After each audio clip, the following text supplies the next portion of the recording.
Welcome back to the TriFecta Airsoft podcast. I'm your host, E-Rock. Go ahead and hit that subscribe button if you haven't already so you never miss another podcast. Also, do me a favor. Go on to whatever podcast app you listen to us on and give us a rating and review. That really helps us rank in the searches. Thank you so much. Let's get into the podcast. Well, back up a little bit. Well, let me get my screen on here for a second. Yeah, get your camera going.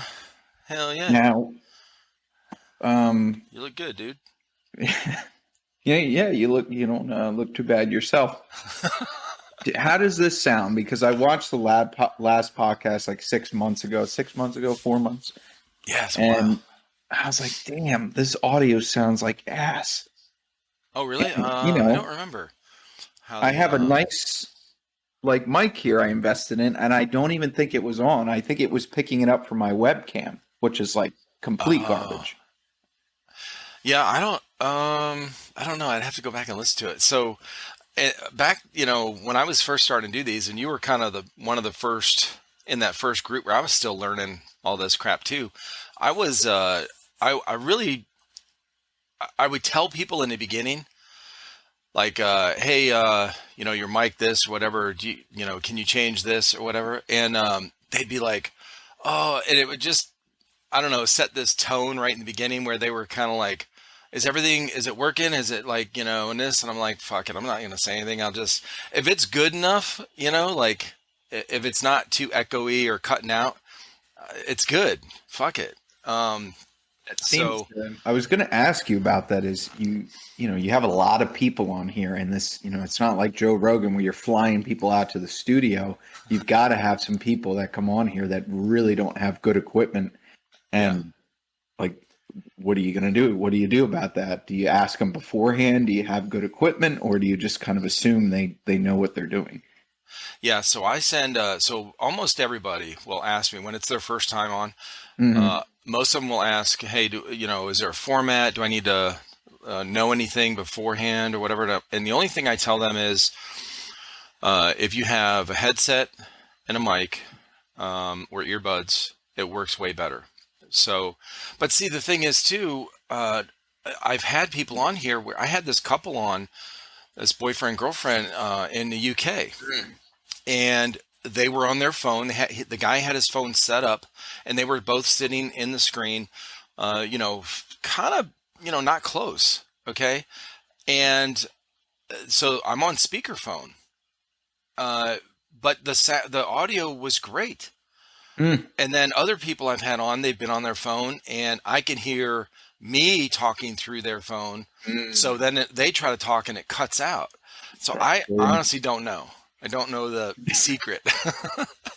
Well, your setup sounds pretty good. Sounds significantly an improvement from last time. Thank you. So welcome, dude. Yeah, great to be back on here again. I really wanted to follow up with you sooner, but it just was kind of, honestly, I forgot about this tonight. I was like, shoot. That's why I texted you while I was at work today. I was like, hey, just, checking in. A good call. We've got a lot going on right now. Like right now, we've got like nothing. I mean, we restocked in I think June, and then gone. And I was Dude, like, shoot. There's so many more people talking about you guys. Yeah, so that was a lot of BBs, and they're gone. And then I was like, all right, well, we're on top of it. We're starting to learn this business about, inventory is our biggest issue. So we had already placed a third order, and just this morning, it cleared through customs. So I was saying I need to go down, I pick up all this stuff myself. So I was like trying to coordinate with my customs broker. What do I need? Where is this located? Like, I need to know. I need to go get this today. Yeah. And it's always an issue, man. Like, with dealing with customs, if you're importing anything airsoft related, just assume that they're going to seize it. Really? They just don't like it. Yeah. So today was, they said, hey, you're good. You cleared through. That added an extra month. We were supposed to be back in stock the first week of August. Customs snatched it up, and they just held it for a month, which they'll charge you.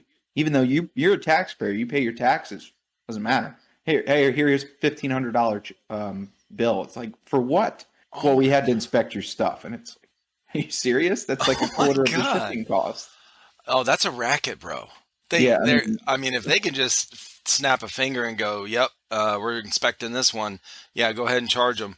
Like, there dude, there's no rhyme or reason. They won't tell you. They won't mm-mm. send you an email. They won't send you call you. It's just nothing. It's just you'll get a message from your one of your brokers that'll say your stuff's been seized, and you're like, where, how, why, what time is being released? Customs doesn't have to answer any question. uh, It's like this. It's very frustrating. I'm sure. Needless Well, it to sounds say. like a friggin' the social media conglomerates. People get their Instagram banned and they don't even know why. One of my buddies I did a podcast with on here before, it wasn't even like his Instagram wasn't even, it was fairly new, his Airsoft one. And Mhm. he's like super chill with it. Like nothing, in your face, kind of, shooting each other blatant, whatever, like real, just basic shit. And they totally not just warned him, took down his Instagram completely and Yikes. didn't tell him why. So, That seems very common nowadays, and right. scares a lot of us, I think, because Oh, that dude. appeal process, it's like dealing with customs. You submit a packet, you might hear from them in 6 months, but they don't care. No. I mean, it's tough to like navigate this social media business, and that's what happened. We got a warning 3 weeks ago. It said, you guys are on edge of being banned. And I was like, shoot, man, I really got to be careful. So I had my whole social media crew. I said, you guys have got to start putting like disclaimers in the descriptions that say, these are toys, these are toys, these are toys, these are toys, these are toys. Like, we can't afford to get this stuff banned. This is how we all communicate. It's just a nightmare. Well, I wonder. Does that disclaimer thing help? Because I'm looking at when I follow Instagram, I follow Grand Thumb, T Rex Arms, like all these Real Steel pages, and they're steady going, full strength. Like no issues. They're And doing something posting different. shooting real guns all the Yeah. time. So it confuses me when I see airsofters put a disclaimer on theirs. I'm like, well, I understand that maybe you got a warning, or you like you guys or somebody else, and maybe okay, well, I guess this might help. I don't know. Everyone's guessing, but I'm going. It doesn't make any sense. Like these other Real Steel channels, they're not. I don't know. They're not putting a disclaimer on their shit. I don't get it. I think they got something figured out. They have, it's not that most of us don't have professional people managing our social media. Yeah. Most of us do, but it's like if you're not doing it right, they're doing something right. I mean, I've for the most part figured it out how to tiptoe around it, and I found that putting disclaimers in that really helps. Okay. But anyway, getting down to tonight, how are things? It's good, man. I mean, I'm enjoying this. I'm enjoying what I'm doing and having fun. Um, yeah, I'm going to, and because I'm doing this and because I've talked to so many people, and every time I talk to somebody, they're like, "Hey, there's this event, over here. Are you going?"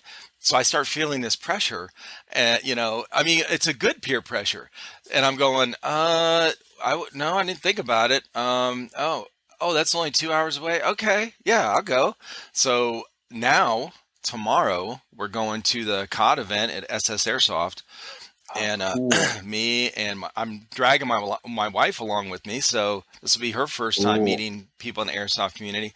So it's gonna be awesome, man. Yeah. That event, uh, it really has been on my mind to try and get up there and do that, because they have Alex Zedra. They have what's the other guy's name? He's from Generation Kill. What's his name? Rudy Reyes. Oh yeah. That guy is awesome, and he actually played himself in gosh, I just said it. Generation Kill. He Oh, did plays he? himself in Have you ever seen that? Yeah, I saw. Well, I mean, this is right when it first came out. So Yeah, Rudy Reyes plays himself in Oh, that okay. movie. That's why it was done so well because he was on set, kind of supervising everything, No, and he okay. plays himself in that. He's pretty young, but it's really cool. And then now, he's in the airsoft community. It's just awesome to have somebody like that. That is cool. No, I didn't know that he was in Yeah, that. Okay. yeah. See, I thought his only thing was the Call of Duty game or whatever. So No, that's yeah. pretty Look cool. look him up in Yeah. Generation Kill. He's like a phenomenal actor too. Okay. So I saw that. I'm like, oh man, that would be really cool to get up there and get a few pictures with them. Right. Well, so the other thing was, I talked to a handful of people that were talking about this event, of course, and I was like, yeah, man, 2 hours away. I'm definitely going. Hmm. Then the EA Fest up by you guys. And I'm EA. going, yeah, EA Fest, Extreme Airsoft. I guess it's 12, 13 year something anniversary or something like that. Hmm. So they're having that up in wherever they're at, somewhere by you guys. I know what you're talking PA. about. Extreme Yeah, Airsoft. They have it's a franchise, not really a franchise, but they have 3 locations up around here. gotcha. Yeah, they're doing a big event at the end of this month, and I looked it up. Maybe it's in Rhode Island. So I looked it up, and I'm like, it's like a 15 and a half hour drive one way from us. I said, no, I'm not doing it. And, and I'm not spending money on a plane ticket right now. So I'm trying to, after the summer, like a few months ago, after my last child moved out, bought a house, moved out, my son, so his room, I ripped everything out. I'm redoing the whole thing, and supplies have gone fucking skyrocket, compared to like 3 years ago when I redid one of the other rooms. So I'm like, I'm buying, pieces at a time. And then I'm scrapping in like shit that I bring home from work. So I'm like, I'm not spending money. My wife just went to Utah to see my daughter. And I was like, I'm not going. So she was kind of pissed at first. I was like, yeah, I'm not spending it. Cause if I go, like if she goes by herself, she can stay, with them. But both of us, because they have like a single kind of thing, whatever. One of us is either sleeping on the floor or on a blow up mattress. I'm getting a hotel room. And it's a long flight or a fairly expensive ticket round trip. So Yeah, they're coming down. Prices are yeah, they're coming down. coming down. But two of us and then a hotel room and she wanted to go for a week. So I tried to talk her down to like 3 days. And she's like, no, I want to go for a whole week. She wanted to use up vacation time at work. So I'm like, well, I'm not going because I don't want to spend the money. Well, then I'm talking to all these people. I made a joke about it recently on one of the podcasts saying, oh, you want to start World War III? Talk me into buying a plane ticket to Rhode Island for EA Fest. My wife will fucking flip her shit. You won't go So see that, your daughter, but you'll go to an airsoft thing. yeah, that's yeah, you're like, I'm not gonna be able to make it, but then you'll scoop on over here. Right. It'll go over well. Oh, yeah. So so you're headed up to that event. Now, last podcast we did, you were standing. How are you health wise? Oh, I'm doing good. Mostly the same. I've actually lost some more weight. A lot of swelling, man. Like, in medical field, like what, Hmm. a year and a half of prednisone that I was on the max amount you could take every Yep. day. It Hmm. was just, I didn't realize how bad it was until I started Prednisone coming long off of it. term is Yeah. pretty like that'll mess you up. Yeah, for real. So I have lost a lot of water weight. A lot of swelling went down. So I feel really good. I'm a lot more mobile. Um, Hmm. It but sounds like. I I was drinking all the time. Wait, are And you talking alcohol here? yeah, I drink all the time. So yeah, which is another bad habit I created when I was laid up the second time. Just Mm. kind of angry and depressed and whatever. So um, and before it was never an issue because I was very active, Right. super active. So, but before I got sick, I was still drink, 3, 4 times a week. But I don't eat junk food, and I always drank, 80 to 100 ounces of water every day, and I was getting a ton of exercise with my job, and then, I'd I'd rather chop you eat wood the or junk food. Yeah. than drink the Yeah. alcohol. I know, right? I just so I was like 200. I was 210. I weighed 210 when and I was pretty fit, lifting and stuff. My legs were Hmm. strong. I had a lot of squats and just shit like that. Well, and then when I went up to 325 pounds on these steroids and shit, I was just so now I've lost a lot of water weight, but I've also lost a lot of muscle, which is depressing. So I'll get on the scale, which I don't really look at too much. I'll do it every, once a month or something. But uh, my pants feel the same, but my numbers go down on the thing. I'm like, that's not good. I'm losing muscle. Yeah, you unfortunately you don't use it, you lose it. That's just a Hmm. reality. I think most of us guys have to face is after age 30, you start going the other way. Like Absolutely. you're not really building up anymore. You're almost, you come up and then you just start coming back down. Yeah. So, Got to I be mean, really consistent to keep it. yeah, I think it's part of aging too, Yeah. that it's not just the fact that you're not working out. You're not working out and you're getting older. So it's like, Exactly. it's just going to exponentially get worse. I yeah, I stopped drinking in June. So I did the whole month of June, no drinking. I was just time for a change. I was bored of drinking all the time, and I was like I feel like it kind of got to a point, honestly, where I was like, this is a chore. Like I was created this mental habit that I created, and now I made this decision in my head, not going to drink, and then all of a sudden it was just like that inner self is like, oh no, you need to stop and get some beer on the way home. Like, the where you just kind of compromise and I'm like, what?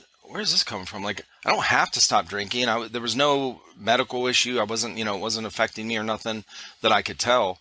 But I just was tired of it. And so anyway, I went the whole month of June without drinking, and I was like, I'm pretty calm. I was pretty hyper, it just gave me a lot of energy and stuff. So I was standing when I was doing these podcasts.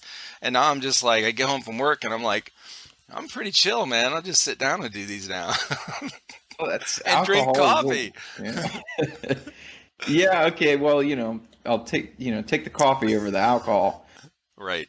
Alcohol will naturally raise your blood pressure, raise your heart rate. Coffee will do the same thing. The caffeine, they're both drugs, and you got a detox. And it sounds like you had a little bit of detox from the alcohol. Absolutely. It's if you're drinking like that, 3-4 times a week, and people don't realize it, but when they stop drinking, they're like, yeah, I'm good, and then they drive by the liquor store and they're like, oof, like I Oh, kind of need something right now. oh, I felt like shit. I mean, Yeah. I felt physically, I felt like shit the first 7 to 10 days. And, and I upped my water and, I was like, cause I was pouring vodka in with my beer. So, hey, don't judge me. Don't judge me. It's bad. Oh, that's horrible, bro. It was That's horrible. like a double whammy right there. Like And really I'm not bad. talking like the first drink, you're like, hey, you do a couple shots and then, just drink beer. I'm talking every time I pour a glass of beer, it's mixed with, God, with yeah, vodka. that's real bad. So I was glad to break that habit. And now, and then I drank for 4th of July, stuff like that. But, I think Sure, one other time appropriate. in July.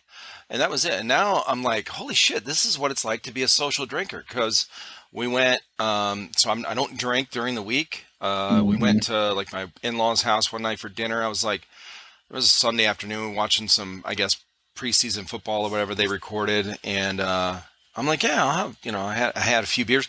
And then my tolerance is so low. I drank like 2 beers and I was like, whoa, okay. You don't use it, you lose it. There's that enzyme Uh-huh. in there that processes alcohol, and if you're not drinking, it's the same thing with lactose with milk. That's because Oh, that's what happened to me. I went overseas for a year on deployment, and I came back and I couldn't digest milk anymore because I no shit. hadn't had. There's no milk in the Middle East; it doesn't exist, Yeah. which is crazy to think about, but it just doesn't. So you come back and um, so I can't drink milk anymore. Period. I Oh, have to wow. drink the lactate stuff. Same thing with the alcohol. It's not as extreme, but Yeah, you don't use it, you lose it. So like you're saying, you have a few drinks, and next thing you know, you're like, poof. Yeah. So Well, you know what's happened over the last couple months since then as well is that I really enjoy not drinking because it became such a chore, I think, hmm or such a burden almost, like it was controlling me kind of thing. well, Now it I'm is like, a burden on your body. yeah, dude. Now I feel better. Um, but I really did have to get past that first week or 10 days because I would wake up in the morning feeling like shit, like feeling hungover. And I'm going, Yeah, why do I feel like this? I'm like, oh, okay, I'm going through withdrawals. Well, all right, well, here we yeah, go. you're going through legitimate withdrawal. Some Uh-huh. people have that, the Wernicke's encephalopathy, where these people will die if they don't get alcohol. So you're Yeah, lucky that's you didn't get to crazy. that point. Yeah. Oh, Because people talk about withdrawing from a lot of stuff, but honestly, alcohol is one of the worst to isn't that withdraw crazy? from that I've seen, and it's a completely legal drug. Yeah, and I had a friend that went through that. He didn't know what was happening. DDTs, and that's what we used to call them hmm back when, I guess when I heard about it when I was growing up, and just shaking uncontrollably. He couldn't control his hands and his feet, Yep. and and the doctor told him, "You need to go home and drink. Like, just drink a little bit for real." Yeah. Uh, Kill them. and yeah, so They start shaking. They have seizures, and then they die.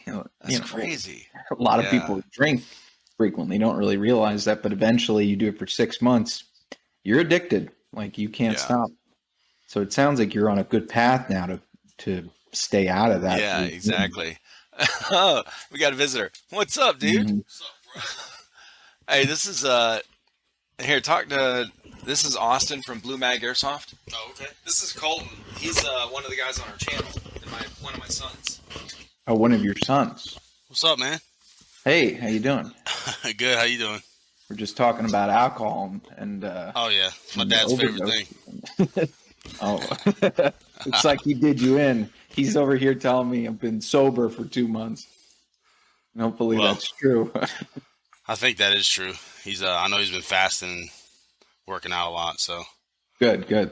yeah, Let's keep him healthy so that eventually I can. something I need to do. But yeah, it's for myself. I haven't had a drink in about 2 years. I Oh just, wow. You're working in the ER for so long, and you just see these repeated cases of, what I was talking about with your dad, Wernicke's encephalopathy, and people just getting to these states where they're seizing because of alcohol, and it's like very yeah. normal. So after that, I was like, okay, I think I'm done. Yeah, So, it's crazy. this is sparkling water. Yeah. I think getting out and playing airsoft, that's going to be one of your plugins for exercise. I mean, it's Oh, definitely. ridiculously good for you. You throw on a plate carrier and a helmet, like you're going to be sweating your ass off. Oh yeah. Especially me, because when I get into these event scenarios and stuff, I love to just like hightail it to a objective. Yeah, you like all that sprinting. You just got to, stick with it. Oh yeah. What event I was at? I was at American Milsom's event at Zulu 24. Now, where are you guys at in the Northeast? Are you in the Northeast? We are in the southeast, so we actually live in Simpsonville, South Carolina. South Carolina. That's right. I'll actually Yeah. be in South Carolina in October next month Oh wow. because Milsom West is doing one of their events at a site there. So that Okay. might be something you guys could, even Look if you into. made it out to the night portion where you just showed up, and maybe you could like interview some people and talk to some people and take some pictures. It's probably relatively close to you, and yeah. I think it'd be good to see you because I'll be out there with a bunch of guys, and it'd be good to see you guys out there. Might be worth it for the Yeah, we haven't played since, what was the last event we went to? Stonebreaker, I think was what, Yeah. May? October. No, it was this year. It was March. Oh, March, yeah. So the last time we played was March, and we haven't played since. Yeah, you guys should look into that. See if you could the Milsom West events are 3 days. Like they're gruesome. They're Oh yeah, brutal. that's usually what we do anyway. Well, yeah, I mean, We that always might go be to the weekend long events. yeah, like this, like they are. Yeah, Milsim West is a very big, almost kind of real sim company. Yeah, I think they're the best out there by far. Yeah. I try and make it out to every single one of their events just because I find them superior to anything else I've been to. Oh, I bet. See, we haven't actually gone to Milsim West yet, but we were looking really into it. Like it's Milsim West is here and everybody else is here. Oh yeah. And yeah, well, I mean, the only good, like, I guess, like, company or group that we've kind of been with is the people that did Stonebreaker.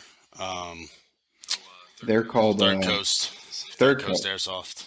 I think the guys at Third Coast, the last time we were there, said something about they used to work for, like, the Milsim West group, and they branched off because all of them are ex-military. Yes, like they all went on tours and were like literally in Afghanistan and stuff together. But they do a lot of their events. They do a lot of real stuff. Like, I know they put blank rounds in like their 50 or their Desert Eagles, or they'll have Humvees out there with blank 50 cal rounds. Yeah, it's crazy, man. It's the environment is like yeah, highly conducive to people that are looking for that, and I think and they do it so well because, you know, a lot of other Milsim events I go to, they're great. American Milsim, great event. Oh, yeah. Love it. Always have a good time there. But it's still just, and I'm pretty sure Bo, the owner of American Milsim, is a vet as well. I'm not sure too much about his staff, but you know, I was in the infantry for 9 years and spent a lot of time overseas. And when I go to Milsim West, I feel like they replicate that almost too well. Oh yeah, you know, it's like I bet they do. Yeah, so well done. And when I'm in it and I'm in the thick of it, I'm like, man, how did they do this? And it's because they have very skilled staff that kind of create that atmosphere. And I think just a lot of people miss the mark on that. But, you know, American Milsim, fantastic organization, fantastic events. I just went to Gun Gamer's first event. I think it was July. This was like July 31st. They did their first event. They're huge fans of Milsim West. So they took their whole idea and kind of replicated it. And it actually was a really great event. I had a really good time. Yeah. They took the same approach. You know, it was a 1-day event, a 12-hour event. And it went from, you know, they had a line here and then the NATO or I forget. I think it was just tan and green, you know, your typical tan and green. Yeah. But man, they killed it. That was like, I would do another one of their events again. Yeah. We used to do. Go ahead. Sorry. I was gonna say they keep people in the field. You know, the problem with some of these other events is, at least from my point of view, is American Milsim. Hey, you know, come back tomorrow. We'll see you guys tomorrow. Bye-bye. Everybody goes back to their cozy hotels, gets a nice shower, and then the next day comes around and half the people don't show back up because they're like, you know, they're eating breakfast, they slept in. Yeah. They're like, oh, it's so nice. You know, F that. I'm not going back up there. So yeah, we did that. What we do now is we just camp like on site. Like if we go out for a Milsim, they'll actually let us set up tents and everything, and we'll camp out there. But before we were camping, we were doing Airbnbs and all this stuff. We were late to every freaking game. Yep. Like, it was horrible. It just doesn't. It doesn't work. People don't come back out, and no, you know, like I'm a victim of it. Yeah, like if you go to a Milsim, if you want to experience the actual Milsim itself, like every part of it, you don't need to be going to Airbnb, hotel, nothing like that, unless it's literally like right next door. But if you want the experience of it, camping is the best thing to do. Yeah, and that's, you know, people that stay out there tend to stay there, and they tend to wake up and actually continue on with the event. But guys that go to hotels and stuff, it's just they're not going to be all in the field. So yeah, exactly. This Gun Gamers event, they did 12 hours straight, and we progressively, you know, the staging area, we progressively moved further and further away from the staging area until we were way out in the woods. I mean, this place is like, oh, that's cool. Yeah, so it was, it was practically impossible to get out of there. And they had downtime. We all had downtime where the enemy chilled out, we chilled out, and we kind of all just took our gear off, not our iPro. We were always in the game. So when we saw the enemy moving in, we were like, oh, shit. And we would all throw on our gear and run up to the front lines and hold the line. And then maybe their attack wouldn't be successful. And then we'd push them back. And then we would all kind of chill out again. But the thing about that is it kept the camaraderie and it kept people in the game. Oh, and I really like that. But when you do these 2-day events or, lunch break, lunch break? Yeah. Nobody's bring coming your back food out with you, break. Yeah. No one's coming back from that. No, especially the place we go to, they literally bring in a food truck and they have all these massive burritos and stuff. Yeah. They're like, no one's going to eat that burrito and go right back out on the field. No. They're either going to be throwing up or shitting everywhere. Yeah, so you're going to lose a ton of people right off the bat. Yeah, we actually did, I think it was very end of last year. We did that 24-hour event. Remember that? So it was a 1-day event, but it was continuous. It was 24 hours nonstop. That's good. But they didn't do what you said. They didn't progress us farther away from the so you could go off whenever you wanted, but you had to check out with your AO. Yeah, well that's check out with your AO. Yeah. So I think if you leave, you shouldn't be allowed back in. It should be you leave, you're done, you're out. Yeah. That's what Milsom West does, and it's like even if I've had a couple Milsom West events where my gun just breaks and I'm sitting there and I'm like, I literally have no weapon. Like, what am I gonna do? But I still don't leave because it's like I got to ruck. I got to pick up my whole pack and I have to ruck back to the parking lot. It sucks. I'm like, I'm just gonna play a leadership role. Like, yeah. I've got nothing to do, and that kind of forces people to stay out there. Yeah, our 24-hour event, we were really hype about it, and we were like, dude, we're gonna try and stay out there all night, like all this stuff, and then a lot of crazy stuff happened. One guy. Did your whole team leave or something? No, our whole team didn't leave, but the little group we were with, you remember, a bunch of those guys. All the guys that came with us, right. And then Travis and his buddy came. Well, the night we were there, we were sneaking through at night, and our own team. The problem with the night games is nobody can see colors, so nobody knows who you are. So they just start shooting. Yep. Which we do as well, but we were sneaking through. We literally snuck through for 2 hours, and then this Humvee comes up behind us, and we're on a hill, and we're all just laying flat on the hill, and it's pitch black out there, so you can't really see. But the Humvee light shines right on us, and instead of them looking at colors, it was literally our team, but we didn't notice until after. So instead of looking at our colors with the light on us, they were just like, "Oh, kill him, kill him!" So they're launching grenades at us and everything.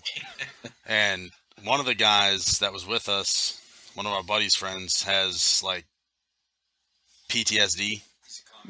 He's a combat vet. So the grenade literally landed right next to him, right next to his head. And this isn't a little snap grenade. This is an actual explosive ordnance. Yeah, this is it sounds with like BBs and stuff in it. Yeah. And it was super loud, dude. It knocked the dude that was laying next to him. Was his very first event. He had almost earmuffs on to block noise and stuff, and it literally blew those off of his head. And the dude sitting next to him that has PTSD was he got pissed. He was like, dude, I can't play the rest of the night. I got to go back to my barracks. Yeah. But yeah, it was crazy, dude. But we ended up that night, we literally ended up going, we were like, oh, we're just going to go back and sleep for 2 hours. Nope. That 2 hours turned into 7. And we all slept for 7 hours. So we wake up, it's daytime. We're like, bro, what time is it? And everyone's pulling their phones out looking. They're like, oh, shit, we slept 7 hours. We're like, yeah, we just missed almost the whole event. Oh, man. But well, it was really cool. It was a cool experience. It was it was definitely different from like your normal, like, hey, we're going to take a lunch break. We're not going to play at night. Like all this stuff, you know? Yeah, It was 24 definitely hours. cool. That's pretty solid. That's kind Yeah. of, I wanted to hit that topic at one point tonight. Appreciate you. Nice meeting you. I'm sure Yeah, we'll too. get out to an event here at some point. Oh, for sure. Have a good one, man. Yeah, you too. I didn't know they were stopping over tonight. That's fine, They live about 15 minutes away. He bought a house not long ago and stayed fairly close. So, yeah. So he's pretty close then. Yeah, he's close. Actually, all three of our sons bought houses within the last year and a half, and they're within 30 to 40 minutes from us. So Very cool. Yeah, it worked out good. Well, yeah, you don't have anyone on the other side of the globe, or the other side of the country. All these, I probably wouldn't care where my kids moved, but maybe that's because I don't have children. Yeah. Maybe down the road, I'll be like, what the hell, man? Like, I think if you're, like most guys or dads, whatever, I don't care as much because I always wanted my kids to be independent. I wanted them to get out on their own, not because I wanted to get rid of them, but because I wanted them to experience life without me telling them what to do. Right. And so important. Yeah, so it's my daughter. One of my daughters is her and her husband. They live like 10 minutes away, and then my other daughter's she's the one in Utah. And she was in the Air Force for 4 years. Her and her husband, that's actually where she met her husband. They were both in the Air Force for 4 years. Okay. Got out. He got a air traffic controlling job at Salt Lake City Airport because that's what he did in the Air Force. So that took him out there. It was like one of the bigger airports that he could apply at the time he was getting out. So, and his parents, he grew up in Atlanta. And so we were all thinking, us and then his parents were thinking they were going to try to move out here because they were stationed in Mississippi, Columbus, Mississippi, which is like there's nothing there, bro. Nothing there, and that's a depressing place to be. Not too far from Florida, but right near what's down there? Biloxi or Panama Biloxi? City. Panama City's Panama City, right? Is decent, good distance, or I think it's a few hours. I think it's like 2 to 3 hours, but that place is party city, and you don't really care when you're married, but when you're single, being that close to Panama City is pretty nice. Yeah, right. So they moved. So they're far away, but everybody else is close. My wife cares more about it, them being close than I do, as far as vicinity. Because I'm like, man, with look what we're doing here, like. I know it's not the same as them coming over and hanging out, or we go with them, but it's pretty damn close. Yeah, I think so. Step up from writing letters, like when I was in the military. Yeah, I mean, this is like genius. You hop in a chat, you exit, like it's crazy. Hell yeah. So. The Milsom West event I was talking about with him in South Carolina is in Barnwell, South Carolina. Oh, yeah, GTI. Yeah, it's Insurgency at the Government Training Institute. Yeah. Yeah, that's where Stonebreaker was. So okay, these guys have been there a bunch. I went there for the first time, a few months ago with them. Big AO. Cool. I'm really excited about it. Oh, you're going? Oh yeah. Oh shit. Okay. So if you're down there and you want to, I was telling, I don't forget who I was just talking to. Oh, Colton. Yeah. I was telling him that if you guys got down there for the Friday night, portion where people are just prepping. I mean, you prep for like 5 hours. It's insane, which is very realistic to Modern Warfare. You prep like for 5-6 hours before you go out on a mission and stuff. So they're kind of cramming that time frame in, but the event starts at like 1. You'll prep for like 6 hours. Everybody will get all this chrono crap, and I'll tell you what, I have a point on that. Like this stuff's got to change here with some stuff. So I had a few topics of conversation. Cool. One was events. Okay. The next was where we're at, where BlueMag is at, and our process and how we're moving forward. And then the next was what we're kind of our long-term goals are here. And then Great. Yeah, that's pretty much Good. like I want to hear it. to go over. So, but the first one, going back to the Milson West thing, on Friday night, you'll prep. So you guys, if you wanted to come out there for that Friday night, I could meet you. If you wanted to walk around and like get a bunch of pictures, I mean, that would be the place to do it. Like everybody's just walking around, their full kits. It's all like formations and stuff. And oh yeah. And then they ruck out to their positions. I mean, if you got a press pass, you would have to, wear the plate carrier that says press on it, and then you just like that. I still have one from Stonebreaker. Yeah, I still have it set up. So you guys should do that. That would be cool as shit to have you out there. Yeah, it would. So keep me up to date. Let me know if you guys are coming October. out. Yeah, I'm gonna have to look this up after we're off here. October, I think 8th through the 9th, something like that. Okay. October, I believe it. Yeah, 7th, 8th, 9th. Got it. Yeah, I was telling Colton that that Milsom West, man, is just like they're here and everybody else is like here. American Milsom, great events, fantastic staff. The owner's great. Always have a fantastic time there. I just went to Gun Gamer's first event on July 31st. Very well done. Had a real good time. They kind of modeled it after Milsom West, so it was a 12-hour event. And, Tan Team was always pushing against Green Team, and it was like we had advancing lines and stuff and chill time where we kind of all just chilled out, took off our kits, but you were always in the game. Oh, wow. And it kept you engaged, just like Milsom West does, where it's like you can leave, but you can't come back in. Uh-huh. So I really like that. And the 24-hour, 12-hour formats, it's just really cool to have to have people actually stay in the game, because American Milsom does these 2-day events, but everybody goes back to their hotel or goes back to their campsites, gets all drunk and stuff, and then they don't even show up in the morning.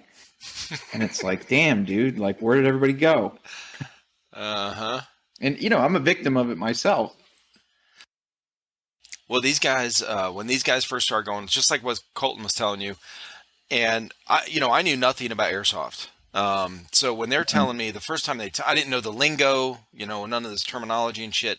So they're like, yeah, we're going to a milsim. This is like the first month we started our channel. I don't know shit. I don't know what an AEG is. I don't even know what it stands for. So I'm like, milsim. And they're like, yeah. And I'm like, so like military simulation? Like, I'm asking them, and they're like, yeah. And I was like, oh shit. Bro, y'all better be ready, because they, when Colton and Christian, Colton's a big dude, and so is Christian. Yeah. And, after high school, because they played football in high school all 4 years, they were both linemen, okay? Offense and defensive linemen. So they're working out heavy, right? All the heavy shit, all the pushing shit, all the, leg stuff, whatever. So they're eating like fucking... our grocery bill, I'm going to tell you, with them in football, and then, the rest of the three, all 5 kids, was crazy when they were all teenagers, because my girls were in dance. All 3 of my boys were in football, and they're teenagers. And those 2 grew like, 6'1" and 280 pounds, just nonstop eating. So anyway,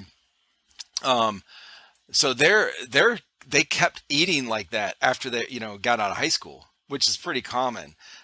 And they were like, oh shit, I'm gaining so much weight. I said, yeah, because you ain't at football practice every day. You got to do either keep working out or slow down on your eating. Yeah, everyone's like huge. I'm big, I'm swole until they're huge. And then they're like, oh my God, what happened to me? Well, when they went to their milsim, I think the first one they went to was a 24-hour as well. The very first one.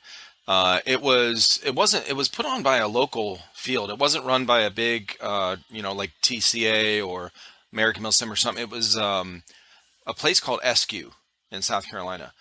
So they put on their own. Yeah, and they don't do events anymore. I think, I'm not sure if they closed down or whatever.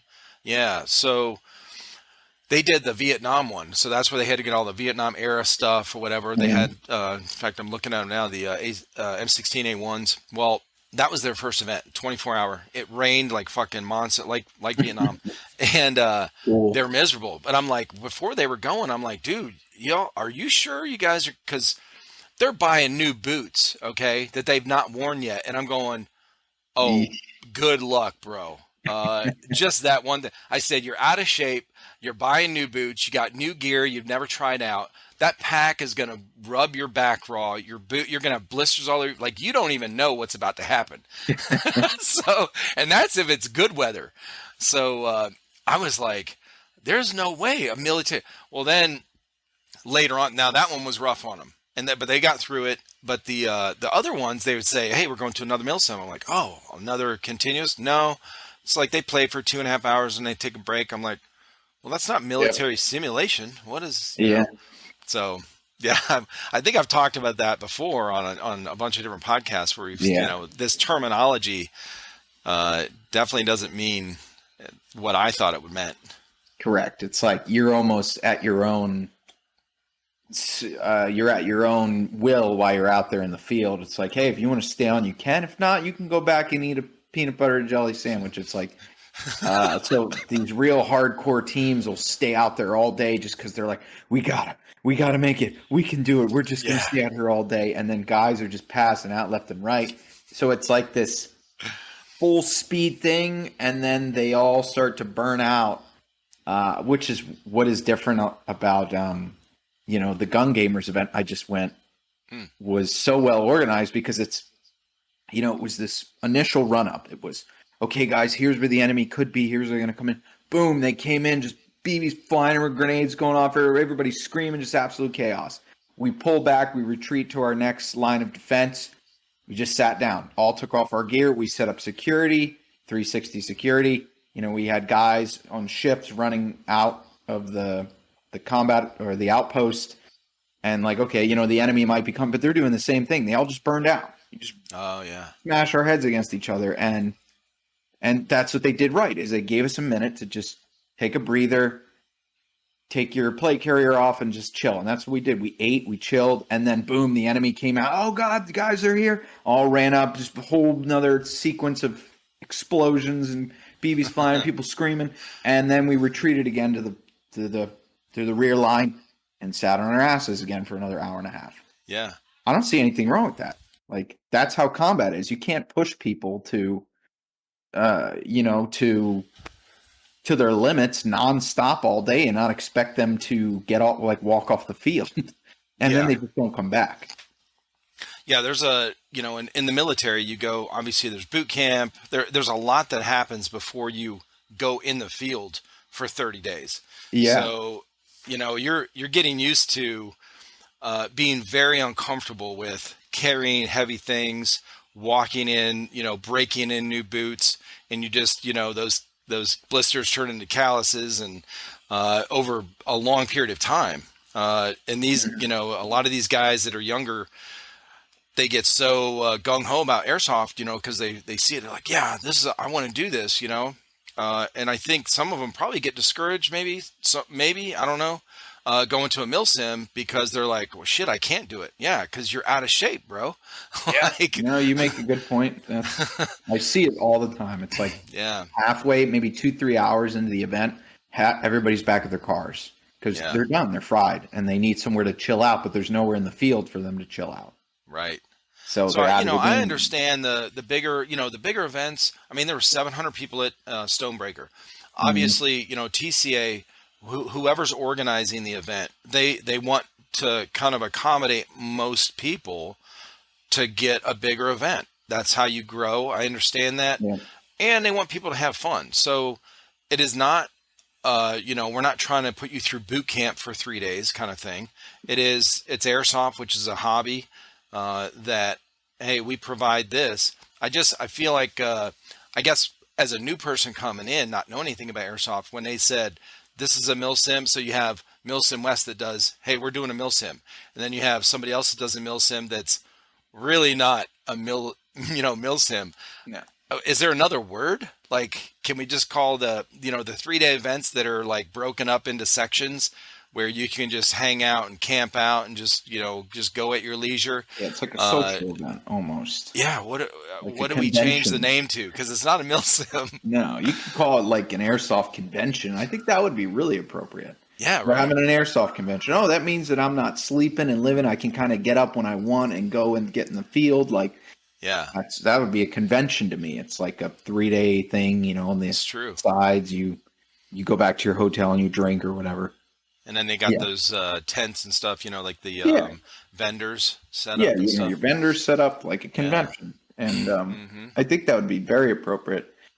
But that leads into the next thing that I've just been seeing a lot of at these events. It's like been the last 3 events. I mean, we do about 2 or 3 a month. And you're going. Yeah, I mean, I could videos, tell you, man, like, you're counting them out. And to try and keep up with all that out there is like, God, man, it almost takes away from the fun of the event. Just constantly, is this camera on? Is this camera on? Is this one on? Okay, everything's good. Oh, this battery died. Hold on, let me swap that out. Okay, oh, this one's dead. And it's like constantly engaging with that. But when it's working, and I go back and look through the footage, I'm like, damn, man, like I'm so glad I bust my ass to make sure this footage is good. Right. But yeah, I could go on and on about the events I've been going to over the last few months and stuff, and like, and how things are kind of progressing in the community. I think something people are really getting tired of is safety briefs. Really? I just cannot handle safety briefs anymore. It's the same damn thing. Oh yeah. And it's just somebody saying, "Okay, guys, no blind firing." You say, "Yeah, okay. Don't do this. Don't get pissed. Don't call other people's hits." And I just think there's got to be a better way to do these safety briefs. Some of them are like 45 minutes long. It's like, holy hell, man. And you got to be there 3-4 hours early just so that everybody can go to the safety brief. And then not even the people are still sprinting from over at their cars to come to the safety brief because they still don't have enough time. Holy shit, man. Are these guys required to do that, like for the insurance thing, or can they just get out? Okay, so and here's what I'm asking is, when they had formation at Stonebreaker, they had all this. They had check-in, registration, safety brief, which is a fucking huge ass just traffic jam of shit. Because there's so many people showing up at once. But the safety brief was in a classroom where there's like, I don't know, 50 people at a time. There's 700 people at this fucking event. Yeah, how are you going to cram them all there? Oh, and this guy missed. And then Chrono, he didn't get a wristband. And Chrono, yes. Dude. And then Chrono takes for fucking ever. Like, I didn't even have to go through Chrono. So, I'm just walking around taking pictures. Well, I sat through the safety brief. But I'm going, and right after this is on Saturday morning, because they had a Friday night game, but Saturday morning they had the actual formation for everybody. That's when the main thing started. So we get to the formation. This is everybody that's going to be on the field playing. Lines up, in their groups, whatever, they're on formation. Sal gets up there at the top of the hill. He's got the megaphone or mic set up with speakers, going over a bunch of basic rules again, kind of stuff, which is, and gets everybody motivated, which is really cool. But I'm going, why can't they just do like a 5-minute safety brief up there? Like right before he goes into the spiel of like, call your hits. Got it. Fucking here. Don't call blind man unless, it's like for safety, for real. Blind man. Yeah. So, because you sign a waiver. Like you go through, you sign all these different. I had to sign 2 pages of shit. I did it on my phone, but while I was standing in the registration line. Mm-hmm. But you still got to do more stuff after that. Like what? It really is bizarre to me lately at these events I've been going to, and like last week I was just at Geigerlands, which was interesting. I don't normally do the post-apocalyptic events. I'll touch on that a little bit. Trying to stay, keep my mind focused here on one topic at a time. But, some of these safety briefs, 45 minutes long, and then it's a chrono line. And what are you going to do about people that are running late? Oh, I missed the safety brief. I didn't get a wristband. And it's like, Okay, well now we got to do. Okay, we're going to do safety brief every hour. Holy shit, man! So for our events that we're designing for the future, we're going to play a video. We're going to record a video of me, and we're going to do some.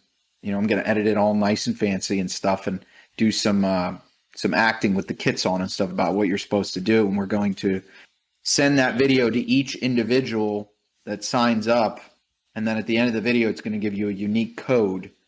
And you got to either print out that code or write it down and put it in your phone. So when you go to checkout, let me see your code. And does it match up with one of the codes we have? If it doesn't, or you just don't have one, well, you need to pull out your phone. You need to watch that safety brief. Like, good idea. I mean, yeah, like something, man. I mean, that way it's done. But when they come through registration, they just go straight to Chrono. Straight to Chrono. Fucking good idea. This stuff has got it. It's almost like I'm going to Milsom West.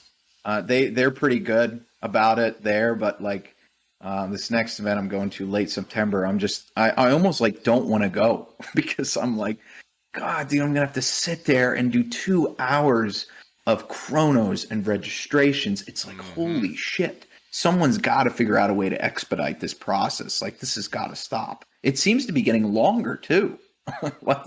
Yeah. So is there a way to speed up the chrono process? Is there any way to fix that? Like, well, there's, for instance, most places I go to, they have like 3 chronos. They got 3 dudes with 3 chronos and 500 people. Oh God, it's not going to work. So you need to purchase like 20 chronos, have those things lined up, and you need to have maybe 2 or 3 staff members running that, because most of these events I go to, even at Gun Gamers, they had like 2 chronos. The line was wrapped around the building. They were an hour late starting because people, I mean, literally it was wrapped like for miles. And I was sitting there, I'm like, I'm not doing this. And I sat back in my car for the line to go down. And so 2 or 3 people, and I don't think they, there's got to be a way to staff to, okay, you've got 20 chronos. Someone comes up, they chrono the rifle, you see it, and you say, okay, over there on the table, I need you to put purple tag on. And you kind of just watch them out of the corner of your eye or something. I feel like most people in Airsoft are decently honest for the most part. They're decent guys. Right. So you can, for the most part, trust people to kind of take care of their own stuff, where you say, go over there, put this tag on, or go over there, grab that tag and come back to me. I want to see you put it on, while simultaneously you're looking at other people's chronos stuff. You got to have like 20, 30 of these chronos things lined up. They're not that expensive. Like, that's got to get fixed too, because I'm not standing in these chrono lines anymore. It's like, right. Holy shit. And like I said, it seems to be getting worse. It's just like no one's. I wonder if they offered an incentive to some players to volunteer, like 50 people. Oh yeah, to volunteer. Sure. If you're a player, hey, well, you volunteer and you get picked to run one of the chronos just for that first day or whatever. Get everybody through. You get $25 off your ticket or whatever. Yeah, something like that. Come so run you get chrono early. Yeah, and then you have 50 fucking chronos set up and just pumping them out. DMRs over here, snipers over here, whatever, machine gunners here. Like, something's got to be done, and I think that people maybe will start to pick up on it here. We're still a little ways out from hosting our events, but I plan to do it pretty soon. I've got some real good ideas for what we're going to do. I just want to make that process easier in the beginning. And then there's, another trend I've been seeing, which is, it seems like everybody's a production master nowadays. I don't know if you've noticed that, but events are just popping up out of the blue everywhere. Everywhere. It's like every day I'm on Instagram, boom, we're hosting a new event. I'm like, they ever hosted an event before? But everybody's just doing it. It's like we're going to host one. We're doing this. We're doing that. And all these people have good turnouts. Yeah, like they do. It's crazy. I know. Not enough people hosting. More people want events. So now you're creating this vacuum of people that are just, I'm signed up for, every quarter, like 14, 16 events. And I actually have to like pick and choose. I'm like, okay, we can't do that one. I don't really know anyone in there. And I'm like, we're going to do this one because I know so-and-so. And then it's like, there's so many damn events. We have to like pick them, which has never happened before. But this year it's just, oh my gosh, like everybody's an event master producer. I wonder, is that a result from everybody being locked down, like coming out of all that, or No. was it were there this many kind of events going on before, like 5 years ago, before all this stuff happened, or there's just more people interested now and more people putting on events? I think it's when you say that more people are interested, that's definitely true. There's a lot of people coming into the sport, and I think that it's easy to host an event. It's really not that hard. Now to do a real good event, Yeah. you got to probably bring on somebody that's experienced, but uh it's really not. Think about it. You invite a bunch of people, you tell them what camo to wear, you create a scenario. Even if the event sucks, people are still going to pay money and show up. They don't care. I mean, well, Yeah, they and do they're still care. going to Don't get have me kind of wrong. fun, some fun there, shooting each other. Yeah, and I think it's to give I could give feedback about Geiger Lands, which um, I know the guy Mark that's running that event now. This is an abandoned prison. I don't know if you heard about the Syndicate too. Huh. Syndicate. What about Big House Milsom? Any of that? Anything ringing a bell? No. So their Big House Milsom is um, a big Milsom event or organization that Mark owns from Florida, and he came up here and he has this prison site where he's hosting these events at this abandoned prison. I mean, this place is like the shit. Yeah. Like some of the videos. I think one of my videos, it's called not the DMR we deserve, but the one that we needed. That one is the prison event. Okay. That's at that prison, and Oh, that's cool. hundreds of people show up to these events, and Mark hosts these events, and they're very well put together. He's very like responsive to feedback and stuff. But at Geiger Lands, the one he recently just did, it was a post-apocalyptic event, and I'm just not into that. It's to me, it's not airsoft or Milsom, even though they call it Milsom. It's just not. To me, it's role playing and running around with plastic swords, and so Come on, Austin. yeah, Kill some zombies or whatever it is. Yeah, if somebody did that right, if they did zombies right, which made me think if I could host that and do it right, I think a lot of Milsomers would turn out for that. But it's just got to be done right. So at Geiger Lands, there's really low turnout rate, which was expected for these post-apocalyptic games. Gotcha. I mean, there was maybe 40 people there. Okay. 40, 50 people, and everybody, it's open world, Fallout style game. There's chips, there's caps, you got to trade things, you got to talk to people and navigate the wasteland, which some people are really into that. And I went to really support Mark and his organization and everybody there and just see what it was like. And yeah, I mean, it's just chaos. Like there was just people running all over the place. The rules were so elaborate, you really had to dig into them. And I mean, it was fun, don't get me wrong, but like the post-apocalyptic games just don't do it for me. So that was an interesting experience. But again, like Mark hosting, is there any shooting? Like, is anybody you're actually shooting BBs? Yeah, everyone's got guns and stuff, and there's factions. There's like the I can't even remember that there was a couple different factions. They all had their main hubs, but if you went out into the wasteland and you engaged with them, you didn't have to engage with them. You could trade with them, or you could shoot them and kind of do your own thing. I mean, you could do anything you wanted. It was like an open world survival game. So he had this whole elaborate thing set up, and it was like really cool. But there was so much, like, people just end up doing whatever they want.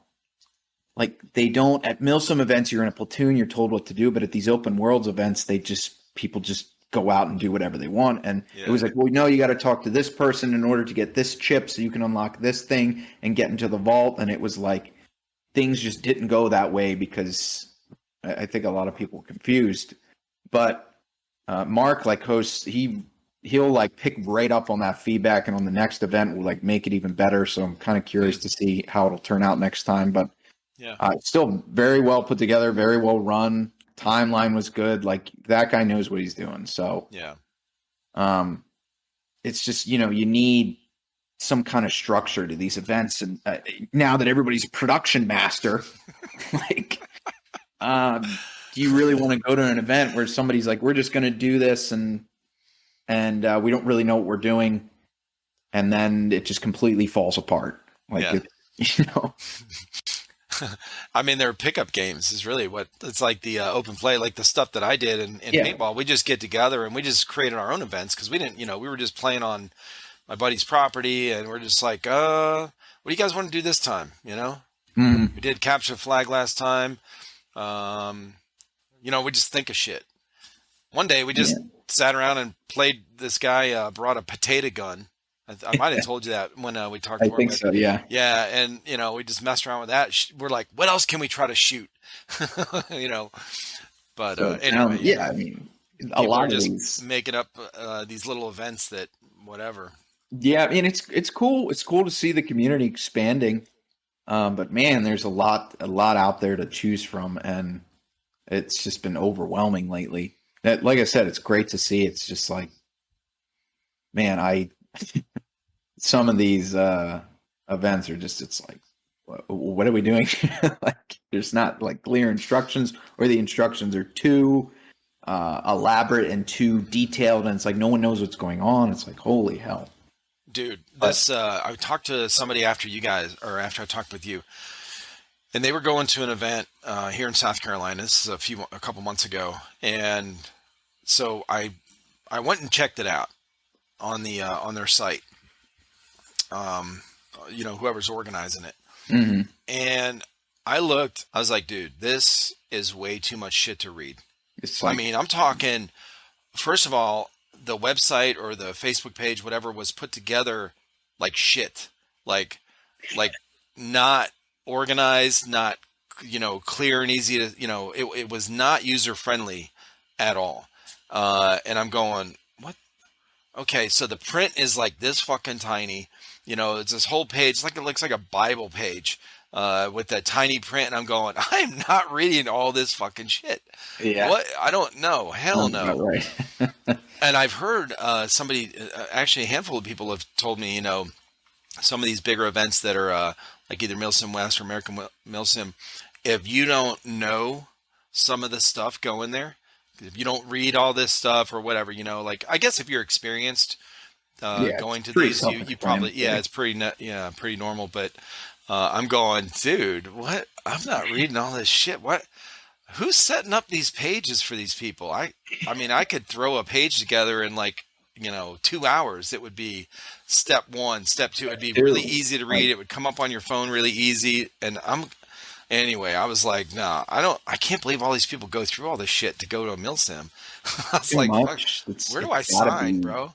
Yeah. Like, just sign me in. Like, I'll figure it out when I'm out there. But exactly, Milsim West, man, and Milsim West, American Milsim, they're just to the point. It's like, here's what you're doing. That's it. It's just so easy to go there and do what you're told. If you want to be a squad leader or a platoon leader, that's a little different. You kind of somewhat have to, which I always play as a squad leader because I really like coaching.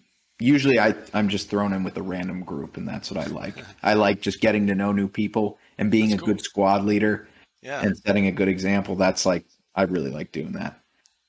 But as for BlueMag hosting events in the future, that's what we want to move into, probably maybe in the spring, summertime of next year, hopefully. And I think we're really going to go for a particular setting, not necessarily a big Milsim event. What we want to do is do a sniper. I guess it would be considered a competition, but there's going to be, here's your area of operations. There's 2-man sniper teams that sign up. You do the whole safety brief online. The only thing you have to show up is you have to come in Chrono and go to registration. I want all these vendors out and stuff. And then inside of your AO is going to be a bunch of Russians or airsofters. I haven't really decided if I want them to be role players because I really don't like that. It never works out. It just never does. Role players always end up just nobody cares. No one cares you're a role player. So, I don't think I'd rather just have airsofters in there that are centered around Russian kits and stuff, and they've essentially got to hunt this sniper team if they can find them because they're all gillied up and stuff. But the sniper teams are given, here's your primary targets, this individual, and this individual. And if you can get a confirmed kill on any one of those, well, then you get X amount of points. And then your secondary objectives are going to be to plant C4 on this ammo truck, and you'll get X amount of points for that. And then you have to evac out of the AO without being spotted or without being killed. Yeah. And I thought something like that would be really interesting because it would really create a competitive environment, and people would have to utilize their recon skills and their sniping skills and their stealth ability, like in a ghillie suit. Like, how are you going to move towards the objective without getting spotted? Yeah. Now, what do you think? What's your feedback on something like that? So I'm liking it. And also, I talked to this guy in Russia, like 2 weeks ago. He puts on events that is not big events, but they're 2-man teams, and they run through this course, and it's pretty long. And they go, so some of it's outside shooting stuff, some of it is indoor. We have like kill house stuff. They're not shooting at other airsofters or whatever, just targets. It's timed, and you get points based on your time, and then there's areas where you have to you come into like the CQB area, and you can't get out the door until you find the key. Well, there's a book laying here. You have to pick up the book, and like there's clues in the book. Like you have to figure out where, basically you have to find the box that has the key. Yeah, like an escape room. Yeah. So now you got the key and you go on. Well, those little puzzle type of things are throughout this whole course. After you've already done this like obstacle climb over stuff, run underneath stuff, shoot, these targets. And your buddy is behind you. You have to, clear the room where you're, he's always touching. If he like removes his hand, like I guess like real special forces kind of training, whatever. If he takes his hand off, you get penalized with, points. So if you, your time or whatever is, so anyway, there's if you miss targets, there's a penalty for with your time or your points. So moving through their speed and effectiveness, right? And throwing in the stop, and he's not trying to make it like a role playing thing with the puzzle thing. It's just in real life, which being overseas with stuff you did, that's what real life stuff is. Like, you're not going to know every little thing. It's not just walk through and just shoot everything. Right. You got to figure some shit out. You got to think on your feet. And when you're tired, you're out of breath. You come in you don't know. These guys that are going through it, it's different every time. They don't know where the targets are. They don't know. They can't practice. So that's what he's doing over there in Russia. And these guys are loving it. Now, it's not an event where he's going to have 500 people go through this thing. So he's not going to make, it's not going to grow as a business per se with that kind of setup. But it's very interesting to do something like that. I think a lot of people would be interested in what you're talking about combined with some of these other ideas I'm hearing. Yeah. I mean, if you do squad-based events, team-based events where people actually, it's these people over here and you've got to actually clear through the objective as an effective squad. I think especially teams like Havoc team. I don't know if you've interviewed them up here. I haven't, but I've heard of them.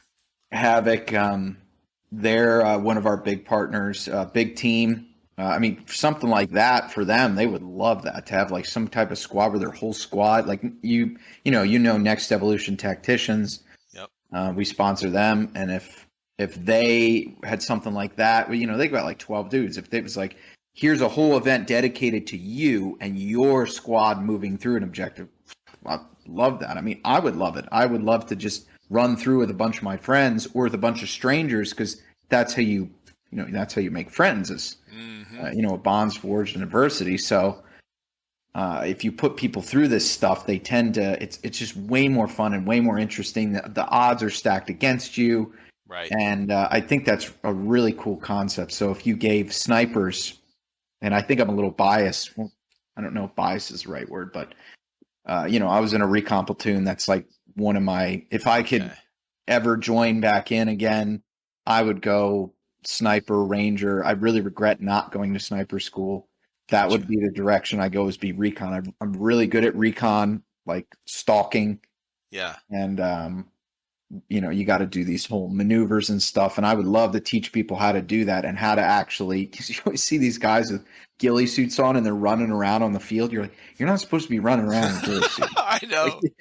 You got to lay down and just stay in one spot, and you have to hunt. Like you're supposed to be a hunter and a surveillance operator. You're just supposed to watch people. That's all you're supposed to do. And a lot of these guys just observe and report. Exactly. And they miss that critical piece of information they could have passed down to their chain of command. Hey, you got a whole element of people moving this direction. Oh, Roger. Yeah. Hey, recon just reported. Like, recon is so valuable. Right. And nobody does it right. So I really want to host an event that's like, here's what you're supposed to do. You're supposed to get on the radio with your scope through your rifle, not shoot anybody. You know, there are going to be high value targets. You're gonna have to identify them and say, I think that's the guy. We need to take him out. Can they take him out quietly, where the BB's going to hit this guy in the back and he's going to drop dead, and everyone's going to look around and be like, oh my God, there's a sniper team out here. Like, we got to find him and kill him. Can they stay hidden from that and evac out of the AL without getting spotted? I think that's pretty cool. That is really cool. So a girl I talked to in Canada, her Instagram is Sniper Chick. Sniper Chick. She's badass, dude. Like, she is in mega good shape. Okay. I'm talking like running trails. She does like the military kind of training. She was in the Canadian Army. She on a recon sniper team, and that's what she does now with Airsoft. And so the group she's with, I can't remember the name of the group that she's with, but it's they're doing some really good tests with their goal right now is to see how far they can get their snipers to shoot, and they're hitting these targets with like 4, I don't know if they're 0.4s or over, or maybe, you know, heavier, and like a football field, 300 feet and more, accurately. And I'm going, no fucking way. And she's telling me, but anyway, she does this training, bro. Like, she puts on her Instagram, she'll run trails through the woods. She'll with a vest or with the plates, with the real plates in, and then there's like pull-up bar. She does pull-ups with the plates on. Yeah. Fucking bad. And she does all this training so she can get out there. And she on the podcast I did with her, she was talking about what you're talking about with this recon team and the snipers. Like, nobody does it right. They're all just in there to like, oh, I got to get this long shot because they see all these videos and stuff. Yeah. She's like, that's not real life. Like, real life is you sit over here for hours and report, and you just, you know, recon and report. Like, but anyway, yeah, her group is big into that real kind of recon and sniper stuff. That's real cool. What's her name? Dude. Sniper Chick? Yeah, Sniper Chick. Let's take a look here. Instagram. Let me know if you find it. Sniper, is it CHIC? Yes. Sniper Chick.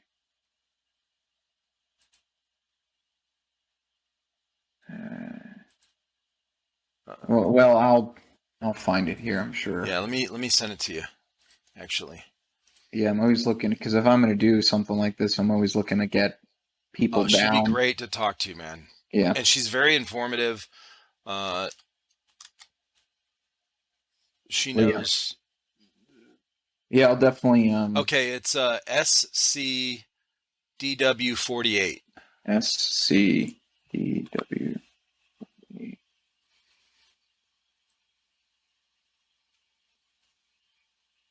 Okay, there we go. Did you find it? Okay. Yep. So yeah, Yeah. it looks like that's pretty cool. So Yeah, dude. yeah, I think an event like that would really be interesting. Milsom West is starting to dip into it, which I'm so happy to see. They Yeah. did patrolling lanes. So in the Army, you do something, the EIB. It's called the Expert Infantry Badge. And I don't think the Marines have anything like it. Yeah, I've never heard of it. So the expert, in the Army, the Army gives out awards pretty much for like anything. Like they'll literally, it's some of them are complete BS, but others are like well deserved. Like Yeah. the Combat Infantry Badge, for instance, is you wear it above your in the Army, it's all like the Army is very individual. So everything you wear in your uniform means something. It's like Sure. if you have a patch on your right shoulder, that means that you've deployed. If it's empty, that means they've never deployed to a combat zone. Gotcha. So if you ever see someone's right sleeve, the American flag's here, and if this is empty, then they've never deployed to a combat zone. The Marines don't have anything like, nor does any other branch. Okay. The Army's like, okay, look, he deployed. Oh, he has a combat infantry badge. He's an infantryman, and he's been in combat. And then there'll be air assault wings, and then airborne wings. So you can have a whole decoration of stuff you've done. Yeah. Which is kind of retarded, but it just creates ego problems because people are like, "Would you see this?" Now they do something called EIB, which is Expert Infantry Badge, which is where you do lanes, so to say, which are essentially stages. So in the Expert Infantry Badge, well-deserved badge, it's like a month-long course you do, and at the end you have a final test where you've got to pass all these stages, which is the first stage is M240 Bravo. Can you disassemble it in 1 minute? Can you put it back together? And can you do a functions check on it? Can you fix a malfunction on it? Okay, great, you passed. Next lane, AT4. Can you take the AT4 apart? Can you shoot it? Can you correct a malfunction? Okay, great, you passed. So you have to go through all these lanes to pass EIB. And you can only fail, I think, like one of them or something. I've done it like 3 or 4 times and failed out every single time. Like, it's hard. It's no joke. Okay. And so Milsom West took that because, Josh Warren, the guy who runs Milsom West, is well aware of EIB, I'm sure. So he took that and made something called a patrolling lane, which is a testing lane in EIB where you have to patrol properly. Oh, so you take a whole squad of people and you go through a lane where they've got an ambush waiting for you, and the ambush will hit you, and you've got to respond in an appropriate manner. And did you pass the lane? So they made this new event called Patrolling Lane where it's a squad-based event, and you've got to get through the lanes in order to, is your squad like a Milsom West certified, like approved elite squad? I don't know. So I thought that was really cool. Yeah. And I'm really glad they're tapping into that whole like squad, because not only is it training for airsoft, but it transitions over to real steel. Right. So is this an event that like one of their other events? It's big. People sign up for it, and you just have to like schedule a time to go through, or is this something they put on like a test to get qualified? That's kind of separate from their other big events or whatever. Well, they let's see here. There it is. Seems like that would be it would take some time to set up and whatever. Yeah. It's Patrol Challenge. For the first time, Milsom West is combining our hardcore immersive style event with a competition format to determine who really is the best immersive light infantry military simulation squad. Utilizing an objective and subjective grading criteria, patrol lanes will not only test you physically and mentally, but also your teamwork and team building skills. So they're it sounds cool. Like so I wonder if this is going to be like the future of how they test or a ranking system for milsim teams.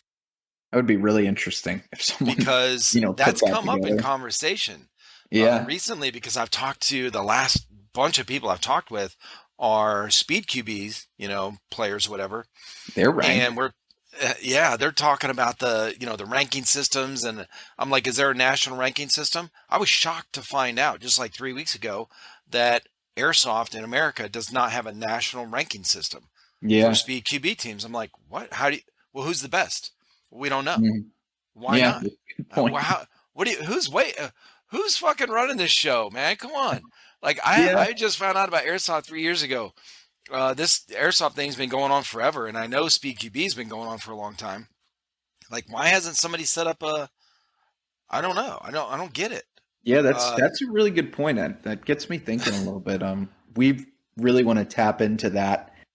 Like I said, what I would probably call this event would be like the Airsoft Best Sniper Competition. Because in the Army it's called. Let me look it up. It's called. I'm pretty sure it's just called Best Sniper Competition, and it's the Army. They get all this. Yeah, so it's just a competition where they take everybody from the Marines, the Army, the SEALs, and they all pit them against each other in this competition to see who's the best sniper. And then they have best ranger competition and stuff where you just get your ass beat and who can beat their ass the worst. Take the most, yeah. It makes no sense. But sniper competition, they actually measure, their accuracy and this and that. So that makes sense. That would be really interesting to implement a course like that where it would be best sniper competition, and it would have all these teams that would come in, and they've got their place on the BlueMag Airsoft website for top snipers, second place, third place, top 50 sniper teams, and then you could do a patrolling lane where it's Next Evolution Tacticians goes in against Havoc Airsoft, and it's like, how do they maneuver properly during the day and at night and stuff? Yeah, I think you're really onto something with that. That sounds really cool, man. Yeah, as you're talking, I'm thinking about this, how you could have, just either set up like what you were talking about with, a MilSim team by themselves that goes through a whole course, against the cadre, that's running the event, in which they know what to do and they know what kind of, things to throw out to trip them up, kind of thing, or whatever, instead of going against another team. Yeah, very interesting. And then have targets where somebody's, holding a hostage, or, just a paper target or cardboard or whatever, man target kind of thing.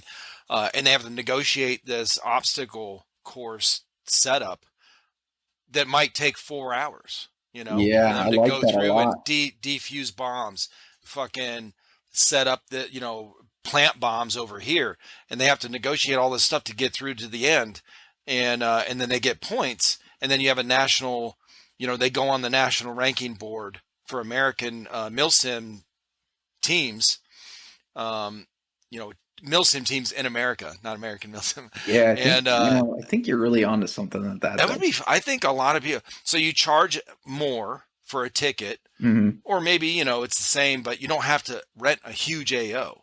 Right. It would be a lane. AO. It would be like first lane would be endurance. Your whole squad's got to, carry these sandbags for this far, and then you've got to carry this, and you're exhausted by the end of it. But then you've got to go do a hostage rescue where you've got to, you're exhausted, you're beat up from that last 30 minutes of like sprinting and stuff, and how fast did you complete it, and you got 20 points for that. Okay, now you have to go and do this hostage rescue, and you're exhausted and you're sweating, and you don't get water till station 3. Well, I don't know about that. I don't want anyone keeling over Nurse Austin running out there. I mean, look, if they want to be the best MilSim team in America, bro, you better get your ass in shape, okay? Yeah, I think that would be a real big grading factor, would be first lane, like endurance. Like, we're going to hammer you with a bunch of lanes right at the start that are going to burn you out, and then can you push through the next 6 or 7 lanes and actually get through in a timely manner and not kill the hostage? Like, did you kill the hostage, but you fail that lane? Okay, now we're going into a ambush lane where now you've got to set up an ambush for an oncoming convoy. Did they discover you? Did they spot you before you triggered the ambush? Okay, well, you failed that lane. All right, then you got to move on over to vehicle warfare. You know, like I think you're really onto something like that. That's some good ideas. Yeah, you got some good ideas, bro. I'm going to tell you, if you want to get and this is something I mentioned to somebody recently. I don't think that podcast has come out yet. But I was talking about, this ranking system and getting, who could. I talked with somebody recently, a couple here in America. I think they're in Missouri, Ryan and Grace, and they started a website called milsimfinder.com. Yeah, so I heard about they that. cataloged all of this stuff. So she's great at data entry. They made a whole Pokemon card database, like the biggest one that's online right now. And she was data entry 8 hours a day for like a month. Oh my gosh. For this Pokemon thing, because there's so many different variations of Pokemon cards of the same card with the different kind of little whatever Right. those are. I don't know. Oh, very interesting. So, but they cataloged all the milsim stuff. They put it in there. They would be really good to talk to if you want to get somebody that's going to be good at data entry, building this database of, that's going to have to be set up for a national ranking system. And then you have these teams that apply. Like, not everyone's going to be, you don't just randomly pick milsim teams to, Right. put in there. Like, hey, if you want to join this whatever ranking system, you have to do something, or your team has to register, or whatever it is, Right. Yeah, you're gonna have to register with the organization, and then you're gonna have to get rated on there. Right. I think what kind of props though, what's the cool, you've got a little bit of pride, you're number one, but I guess there's really nothing special about it being in the Army either. I mean, you're number one, cool, you're like the man, but that's about the most you get out of it. I mean, well, isn't it time though for things to start changing? There's more people getting into airsoft. There's the force on force, that gets old as fuck, man. Team deathmatch gets old as hell. Even with new players. I mean, you play it so many times. If it's a open play, you go, from what I've seen and what I used to do in paintball, you go all day. You want to make the most out of this one day. And it's fun the first 20 times. Yeah. Now what? Like, I know the field, I know the obstacles, I know the barriers, I know this and that. Oh man, you got me out. Yep. Oh yeah, I got you out. And now what? And then, now we got these events that Balahak puts on, like Revelation with the, zombies. You've got all these different offshoots that have, that kind of cater to people's. It's a very small niche. Yeah, right. Like that. And then, but where's the one that shows who's the best fucking badass real military simulation team out there? There's nothing out there for it, because you guys go to a huge event. Okay, even if it's Milsim West, you're still going to have people there that heard about Milsim West. They're not vets. They're not veterans. Yeah. They're not. They don't have experience at all. I've talked with a couple of people already, and I haven't talked to that many people since I started this. I've talked to a couple people already that this was their first Milsim West event. They had no fucking clue what they were doing. So there's these teams like your guys' team, like tacticians, like other people I've talked with, that they want to be all in gung ho. They practice with their team. They practice maneuvers. They want to test their team in an environment with other comparable players or other teams that are almost as good as them, or like, hey, I want some competition. And you guys go to these events, there's not really that much competition, it seems like, because half the people you're fighting against are fucking noobs. They don't know what the hell they're doing. So matching against an effective trained squad versus another would be really interesting. It would be interesting. Yeah, I think you're really onto that. I like that. I'll keep note of that, because this is hosting let's say this, hosting a 600 person event on an 1,100 acre AO is a lot of work, and no shit. It's cool and all, it's awesome and stuff, but I'm really more into the small unit tactics thing. 100 people, 150 people, vendor setup, smooth organization.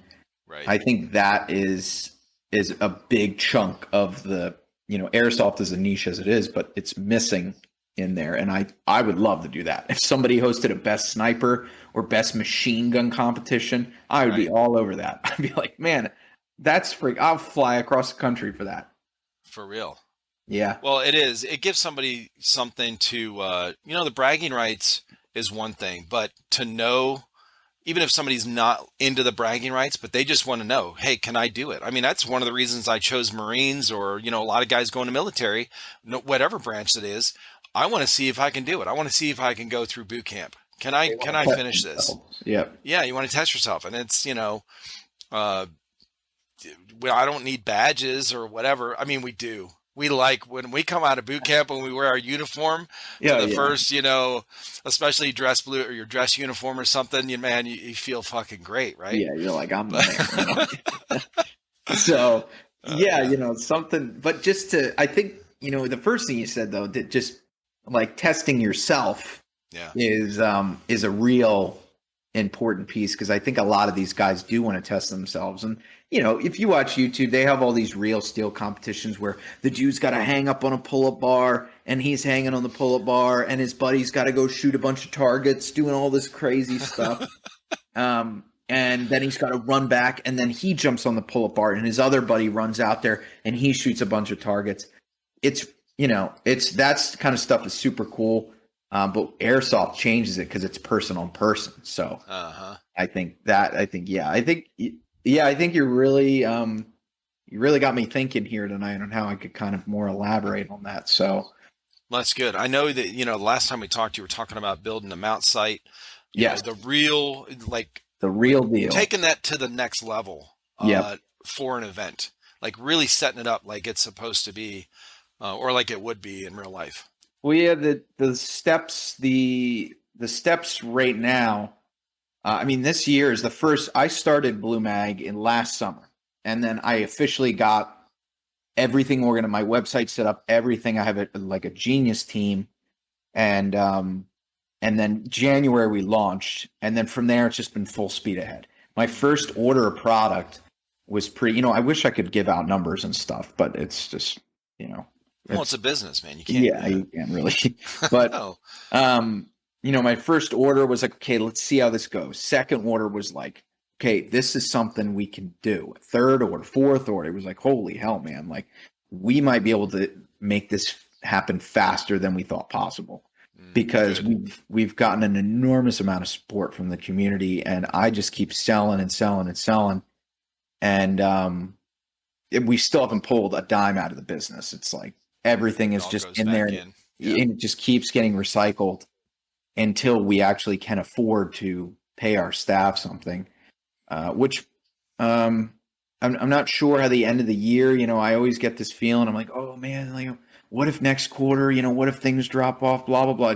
It hasn't happened so far. Every quarter, it's just been exponential growth. So I'm thinking in the next 3 to 4 years, I think BlueMag is going to be in a really good spot to make some serious things happen. If we keep going the way we're going with our research and development, as well as getting American-made BBs, because I have these right here. These are the only American-made BBs that have ever been produced in this country. Holy shit. These are them. And these are not only regular, but these are blue tracers. Oh, shit. Yeah, so if I turn out the lights, you probably wouldn't be able to see them good on the camera. Yeah. But these are blue tracers. Cool. And there's some IR tracers in here as well. But I just thought about, showing you and whoever else is going to watch it that these are real. That's awesome, dude. And, you can kind of see them here, that they're much different from other BBs. The camera's not good enough. Yeah, it's not going to pick it up. Yeah. But, some of them are still rough around the edges. Gotcha. Just because we have a process that I can't talk about either of how we do this, because we really started from scratch. And in 9 months, we have blown it out of the water. I am shocked you have made some already. Yeah, so it's crazy, and we didn't. It was tough. I'm like, there's some real moments there where I'm like, I don't think we can do this. I'm like, I don't know. I just don't like. They've got that process under such lockdown overseas that we were like, there's absolutely nothing we can do but spend thousands of dollars just figuring this out, and you don't even get a return on this money. It's just gone, poof. Nope. R&D is just the necessary evil. Yeah, it's just it's going to pay back in the end, but in the end, yeah, a very long time. Yeah, and I've just we've took a few. We take a lot of hits, I think, emotionally. The team does when we get an email that says, "We can't believe your product is manufactured in China. You're disparaging the flag," and we're like, "What do you want us to do? Like, do you want us to dump millions of dollars into this process and it fail, and BlueMag just goes under, and then nobody picks up the mantle, or are you going to say, you know what, I'm going to support them. I'm going to buy their product so that they can get this process rolling?" And well, that's confusing to me when you've always been very open about that. Oh yeah, about what you're doing. So and your business plan. And by the way, these same people that are bitching, where did they get their gun? Exactly.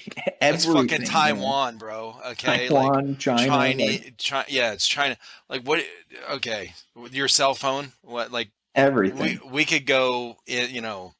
If you want to be, talk that kind of stuff, then definitely look in your own house before you start pointing the finger. You need to start looking around and kind of taking a stance on that and saying, well, everything I own pretty much is made in China. So like maybe I shouldn't be as hard on somebody that is really desperately trying to make this happen in the States. And that's something else is there for a little bit. And it's still kind of up in the air. Like for a fact, I know right now, I can produce these in the United States and I can do it cost effectively. Now, one of the big plans I did have was to approach some of my competitors like HPA and go to them and say, I would like to make your BBs for you in this country for the same price you're getting them made in Taiwan. I mean, who wouldn't say yes to that? Yeah, of course, we want our product made in the USA. So I've really been trying to ensure that my relationships with my competitors are on a good page, because in the future I may be able to approach them and make their product for them and cut out, like, we first started this what do we call this podcast? Yeah. I was talking about customs brokers and freight forwarders and how customs sees your shit. Well, not to mention they'll charge you a 7% tax for just importing. And if you're ordering $60,000 worth of BBs, 7% of that, like, you're going to get killed. And every single shipment that comes in, customs nails me with over like $9,000 worth of fees. And I'm like, this doesn't even make sense anymore. Yeah. So to get a manufacturer in the USA, you cut all that out. You cut out customs, seizures. You cut out those taxes of just importing. And that's partly why the government did it. That's why Trump implemented it. He was penalizing people for importing from China. Yeah. Which now I'm like, oh yeah, like great. But now I'm doing it. I'm like, man, this really hurts. Fuck. Like, this is really pinching like a lot of people here. So, well, the incentive, so it's having the end result is kind of, I guess, is pushing that people to that end result, which is what it was designed for, is to look for other options. Like, well, can we get the supplies that it takes to make our own BBs here? Can we get it from America? Can we get what else can we get from America? Because we don't want to pay this extra tax to get it from overseas. And so it's working. Like, and you start looking at companies here. It makes me think. Like, when I'm getting nailed by these fees, I'm like, all right, we've got to get US made BBs sooner, because I'm not dealing with this anymore. Every single one of my shipments gets seized. So and it adds a month of time on to get stuff in. So we're like pedal the metal here to make sure that this happens, because I don't think I want to deal with it, and I don't think anyone else does. And then we can get creative with the blue tracers and the IR tracers and all this other creative stuff that is going to kind of change some of the landscape of airsoft. And then we don't have to worry about China and Taiwan. And if there's a war over there, well, okay, that's fine. We have BlueMag's going to make all the BBs. We're good to go. Right. We can keep the sport rolling. And then the capital from that will definitely allow us to purchase some serious property and then really build this facility we want to build, because that's the ultimate goal there. This is going to allow us to do that. And then we slap on a manufacturing process on that property as well. You've got the course over here, this whole elaborate city, and then over here, okay, well, this is where we're going to do our manufacturing, just kind of have it all in one space. Now, I think at the end of the year, we're going to be in a really good spot to actually get into higher end manufacturing, which is, an actual, because I'll be honest, most of this R&D is on such a small scale. It's not like to make this took like 2 months, right. Like it's not sustainable. Right. So we have to, hopefully at the end of the year, we'll be in a better spot where we can actually move into a more industrial setting. And we can start pumping this out and get the price lower, because prototyping is just killing us, It's 8 pounds for a kilogram of PLA. It's like, oh my God. So it's the process is moving very, very good. And it's moving. Oh, it's going to be slow, man. You're all this is the inertia, right? The energy it takes to get a giant thing moving is all work and no results. Like tons of legwork to push something real heavy, and it's moving inches at a time. So when you're right up on this big giant thing, when it's in your face every day, as you guys are with you're working at it and you're thinking about it constantly, you don't have a drawn back perspective. So you're going, we have not moved at all. But if, for somebody standing like me, standing on the outside, I'm going, you showed me those BBs. I'm like, holy shit, dude, you made some progress from last time we talked. It makes me proud, and inspired, like for real, that, because I want you to succeed. I want this whole idea to go and take off, it's going to be cool. I love what you're talking about. Yeah. It would be great. Like it's a ton of work to own that entire process. And then the community could kind of, own that process with us and shoot us ideas, and then we can create them. I think it would just be awesome. And the fact that we don't have anybody doing it. We don't have anybody we can say, can you do this for? It's like we ask for permission from China and Taiwan. Could you guys maybe make this for us? And they're just like, screw you, man. But like, we own the market. Like you guys, it's weird to think about the China and Taiwan, people that don't even play airsoft own the market. Yeah. We don't even own the market. We're the ones over here that play this constantly. And we're like, I wish they'd do this. And I wish they'd do that. It's like, come on, man. Like, I sound like Joe Biden. Like, come on, man. Come on, man. What? Did you fall off your bike the other day, Austin? I'm not even going to get into that. Shit. Oh, my God. For real. So, what about TriFecta Airsoft here? You guys have been pumping out podcast after podcast after podcast, and I've been watching them all. And it's been like, it's kind of like a name thing that's starting to revolve around, I'm at all these events. I go all over the place to them. And that's kind of, I'm starting to hear it start to pick up, just to let you know that when I go out, it's like, oh yeah, I saw him on the TriFecta podcast. So it's like a very well-known thing, what you're doing. Yeah. I didn't know. That's cool. So when, I think at the time you and I talked, I still had not had, in my head, a plan for what I was doing. And like I told you, and I told a bunch of other people, at that time, when I started these started impromptu. I didn't have a plan on. I just wanted to put some content on our channel. That was it. And so we weren't getting mystery boxes. I mean, our channel is not big, and it's not like we have a broad kind of spectrum of things. We have a couple of gameplay things. We have more unboxing and reviews than anything else. That's what we started out. That's what we wanted to do. And then when we didn't, I wanted to put this on. So I didn't have a plan. I was just like, hey, let me just hey, I'll call somebody on here and let me record it. I didn't know. Since then, I have been so inspired by everyone I've talked with.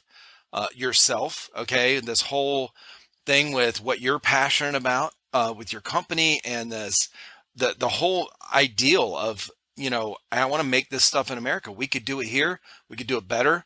I want to make this mount site. I want to make these mill sims better. Like, you want to progress these things. You want to fix these, some of these issues that have come up.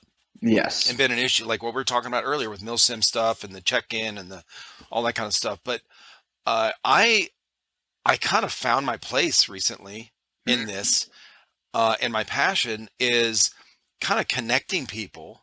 Yes. And I love it. I really love it. I get inspired when I talk with somebody and then they tell me, oh yeah, I know this person. I'm like, oh shit, I just talked to them, or I just contacted them about being on.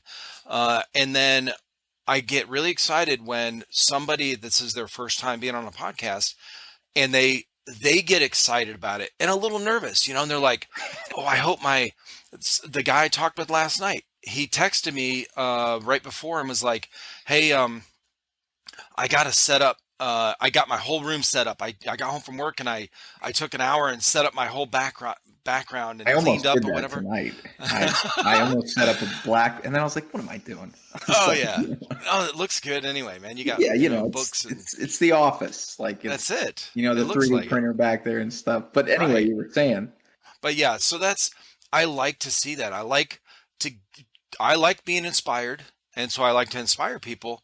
And the way I can do it, what I've found is I'm doing these, and I'm legit, genuinely interested in somebody's story. And so I had a unique way of coming into the airsoft community and not even playing. And so I love to find out people's story on how did they get to where they're at now. And that's why I don't have any rules on these as well. I don't say, hey, we don't talk about this, and this, because sometimes, these big issues like politics and religion, whatever, that is what kind of led you to where you're at in life right now and what you're doing with airsoft. I'm not going to restrict somebody saying that about their story. I don't care about somebody's, don't want to hear about politics or whatever. If that's part of somebody's story, I mean, then talk about it. I don't care. So anyway, I've really enjoyed this, and I've gotten really passionate about it. So I'm doing podcasts every night. My wife's like, you got another one? Yep. In fact, yesterday I had two. Okay. The day before that I had two. The day before that, I'm just like, I'll just ask. All they can say is no. If it's no big deal, it won't hurt my one feeling. It's okay. We'll just, and if they want to come on later, I don't mind.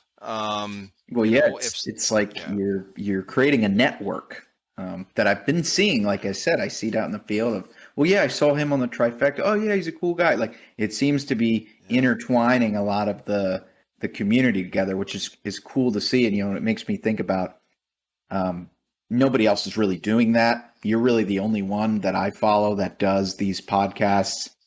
I think there's a couple other people, but I'm sure people are doing it somewhere, but not to quite to the degree that you are, and the conversations and the interesting people. So thank you. I think, I appreciate it. I can see it developing into something. If we have, we do these patrolling lanes down the road. Is TriFecta going to be the one that is going to be the announcers at their event, and they're going to be absolutely streaming the entire event and hosting the entire social media aspect of that? That would be cool as shit. It'd be cool as shit. My goal on here is to promote somebody else, like your story, promote your business, whatever you're passionate about. I want to show it in a good light. I want to show the positive. I want other people to watch this and say, dude, did you see that guy Austin? I never heard of this. BlueMag Airsoft. Did you hear what they're talking about? Like, I want them to see this or hear this on Spotify or whatever and go, and then follow you on Instagram and start buying your BBs. And so I want to promote your story. I want to promote everyone all these guests that I have on here, I want to promote them. I want to see them grow. I want to see them get excited about. I love to see people passionate about something. I hate to see, and most of us do hate to see somebody that's sad, lazy, lethargic, right? That's just, in the Bible about, the lukewarm, like they spit you out. Okay. So, very good point.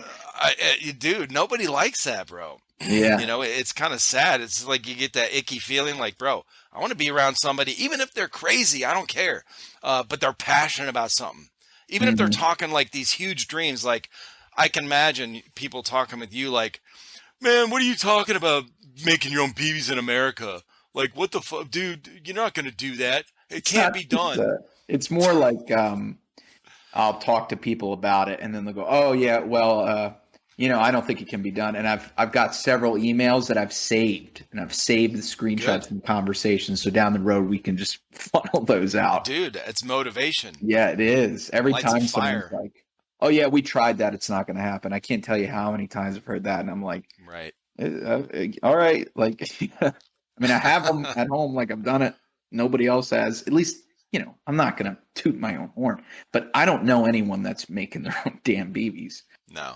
So maybe we're the only ones here that actually have a refined process. But who knows? I'll keep that tucked away in my own mind. Right. Yeah, I mean, but you're making progress, man. That's and you're still pushing towards your goals, and it is very, very difficult, man. This thing is not, business in general. To start one from scratch and get it moving is a difficult task that takes way more perseverance and stamina than it does. It's a marathon, not a sprint. We've all heard that kind of thing. Yeah. Those are difficult, man. And you've heard people, have you ever read stories or talked to somebody that's done marathons for the first time? They hit that wall, like literal wall, not literal, but emotional wall, or, this physical wall, in their mind, that I cannot move another inch, and they just keep putting that foot in front of the other. Exactly what it is. I mean, it is not easy, man. It's just round the clock with this stuff. Like right now, I've got 4 emails open, crap ton of their tabs. I'm monitoring the shipment in Philly right now to see if I can potentially get this picked up here in the next 48 hours. And then it's like, go to bed, get up, first thing, get up, make sure, early as shit. And then check all the emails who followed up with me, who did this. Do we have, what are our issues for the day? It's just nonstop. It's right.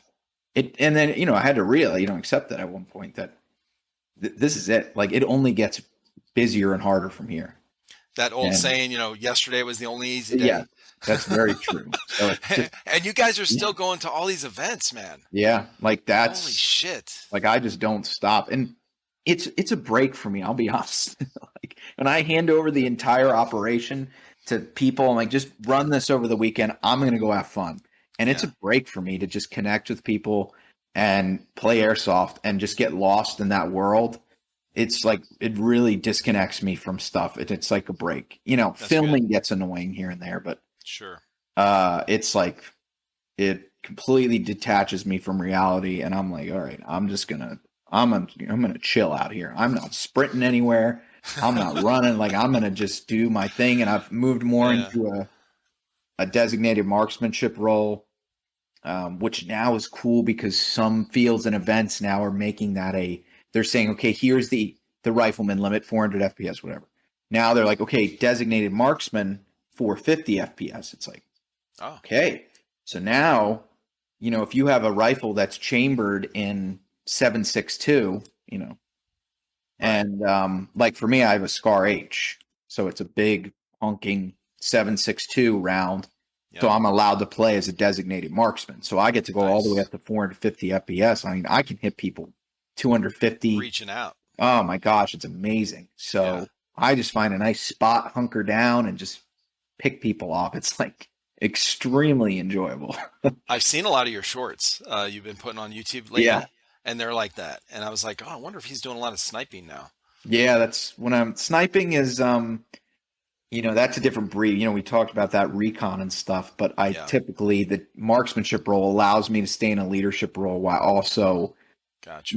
not having to sit in a bush for 3 hours. Right. Well, what do you think about the content we've been putting out, of like kind of the meme, um, shorts we've been putting up? I like it. I enjoy them. We're getting really good feedback about that. People love it. Yes, exactly. So Yeah, I'm I think glad. it's a good break because especially like your other videos, that when you're doing and this is most people when they're doing gameplay videos, they're fun to watch. They're in engaging. It's the gameplay Yep. stuff, the fast pace, whatever. But especially when you guys do it on your shorts, when you do you throw the funny stuff in there. I can't remember which one it was. A couple days ago, I saw it, and I can't remember when it came out. It was recent. One of your shorts, and you had somebody. I can't remember exactly what it was, but you spliced in one of those, meme faces or whatever. That somebody was like, "Oh," and I was laughing so hard. I showed my buddy at work. I was like, "Check this out, bro," and he's all like, he don't know shit about airsoft and whatever. And he was even laughing at it. So Yeah, I have enjoyed it is those. a I nice have break. enjoyed those. It's a nice break for me because I edit all I own the BlueMag Airsoft. No one else can really edit the way and put the time in like I can for that. So I own that whole space. And I'll be honest, like I think a lot of people are getting tired of the long, drawn out. Yep. Welcome, guys. Today we were at this event, and it's like a 14-hour video, and you're like, "Oh my god, I just want to watch like a few takes." And even some of my stuff, Exactly. I'm editing through it. I'm like, "This is brutal," and I'm like, "I've got to shorten this up." So it's the TikTok age now. It is. Like, so you got to It really keep up with is. that. And a lot of these YouTubers became famous years ago when TikTok wasn't even around. And it's like that was what they were watching, was these long videos, and they progressively got shorter. And now it's really difficult to get subscribers on YouTube because everybody's on TikTok. Yeah, for sure. And this venue or this category, airsoft doesn't get pushed, very much unless it's driven by the community, like the the sniper videos. Now, Rich, Silo, Kiki Mustang, whatever. Like, those ones are like, oh, okay, everybody follows that stuff. But yeah, the regular stuff. I feel like a lot of these guys, when I started the channel just 3 years ago, it was the what I was seeing when I looked up like how to start a YouTube channel. 10 minutes or more. Yeah. Right. On your videos, not because of content, like, oh yeah, that's a good length of video, but because that's where you're going to make the most money because YouTube can put all these ads on it. And now like YouTube's way behind on trying to monetize, like figure out how to monetize their shorts. Yeah, they really are. Like TikTok. They really are, dude. You swipe through TikTok, it's like, hold on a second, let me show you my shoes. And you're sitting there watching, you're like, oh, this is an ad. You don't even know it. Exactly. And YouTube, it's like brutal, man. I'm not going on YouTube. Like, I'm not sitting there watching ads on these 15-minute videos. Exactly. And I only watch YouTube shorts on people that I know and follow, like yourself and a few others. But I'll scroll through the Instagram reels if they're interesting. Or the TikTok ones. I'm not on TikTok very much, but my buddy sends them to me all the time, especially the construction ones. You should start snipping pieces of your podcast, doing TikToks with them, something funny or something significant like me, pulling up a thing of blue BBs, and it's that's a good idea, actually. Yeah, and it would zoom in on the blue BBs, and it would be like, I gotta make a note. See, the problem is, bro, I'm talking to everybody every night, and I'm like, I try to make sure the sound is good. That's kind of like the editing part, and I want to make it just right, and then I forget. like, oh, I got to go through an hour and 20-minute video to find this one spot. I can't remember Yeah, where we said it. that's But I'm tough. going to tell you, the last week, I keep this piece of paper next to me, and I wrote down there was something somebody said, Uh-huh. and I was like, oh, I'm going to make a note. So I wrote down. I looked at the clock, like my timer on the Uh-huh. recording, and I was like, okay, 2:08. Said, BBs or whatever, right? And now I can go back through and find that, and then now I can go and take 30 seconds, clip it out, save it separate, Right. and That make would that. be. I would watch a ton of that I'm stuff. If you had learning. I'm little learning. I'm snippets. trying to get better. Yeah, I mean, TikTok's like stupid simple, man. It's like Yeah. you just edit it. Now it took me a little bit to figure out, if you have a screen, but the only thing it would be the way you edit it would be, Oh, if you, uh, you would just have the to ratio. edit it to make sure it covered the full screen, because when it's Yeah. black up top, black at the bottom, and then in the middle, it just looks terrible. So you might have to do some of that. But if you had snippets of people saying like important things or events or, blue BBs, or this business is talking about moving to here, like if you had little snippets like that, maybe through like a meme in there when they're like, Austin says he makes blue BBs, like something just boom, pops Yeah. up and goes away. I mean, I would watch that shit all day. We do with Yeah. Joe Rogan, like the Joe that's Rogan true. clips. Yeah, that's Nonstop, true. I watch those. They have the thinking music in the background, Right. and it's Joe Rogan, and he's like, "Did you hear about those Indians in the Middle East?" And the other dude's like, "No," and he's like,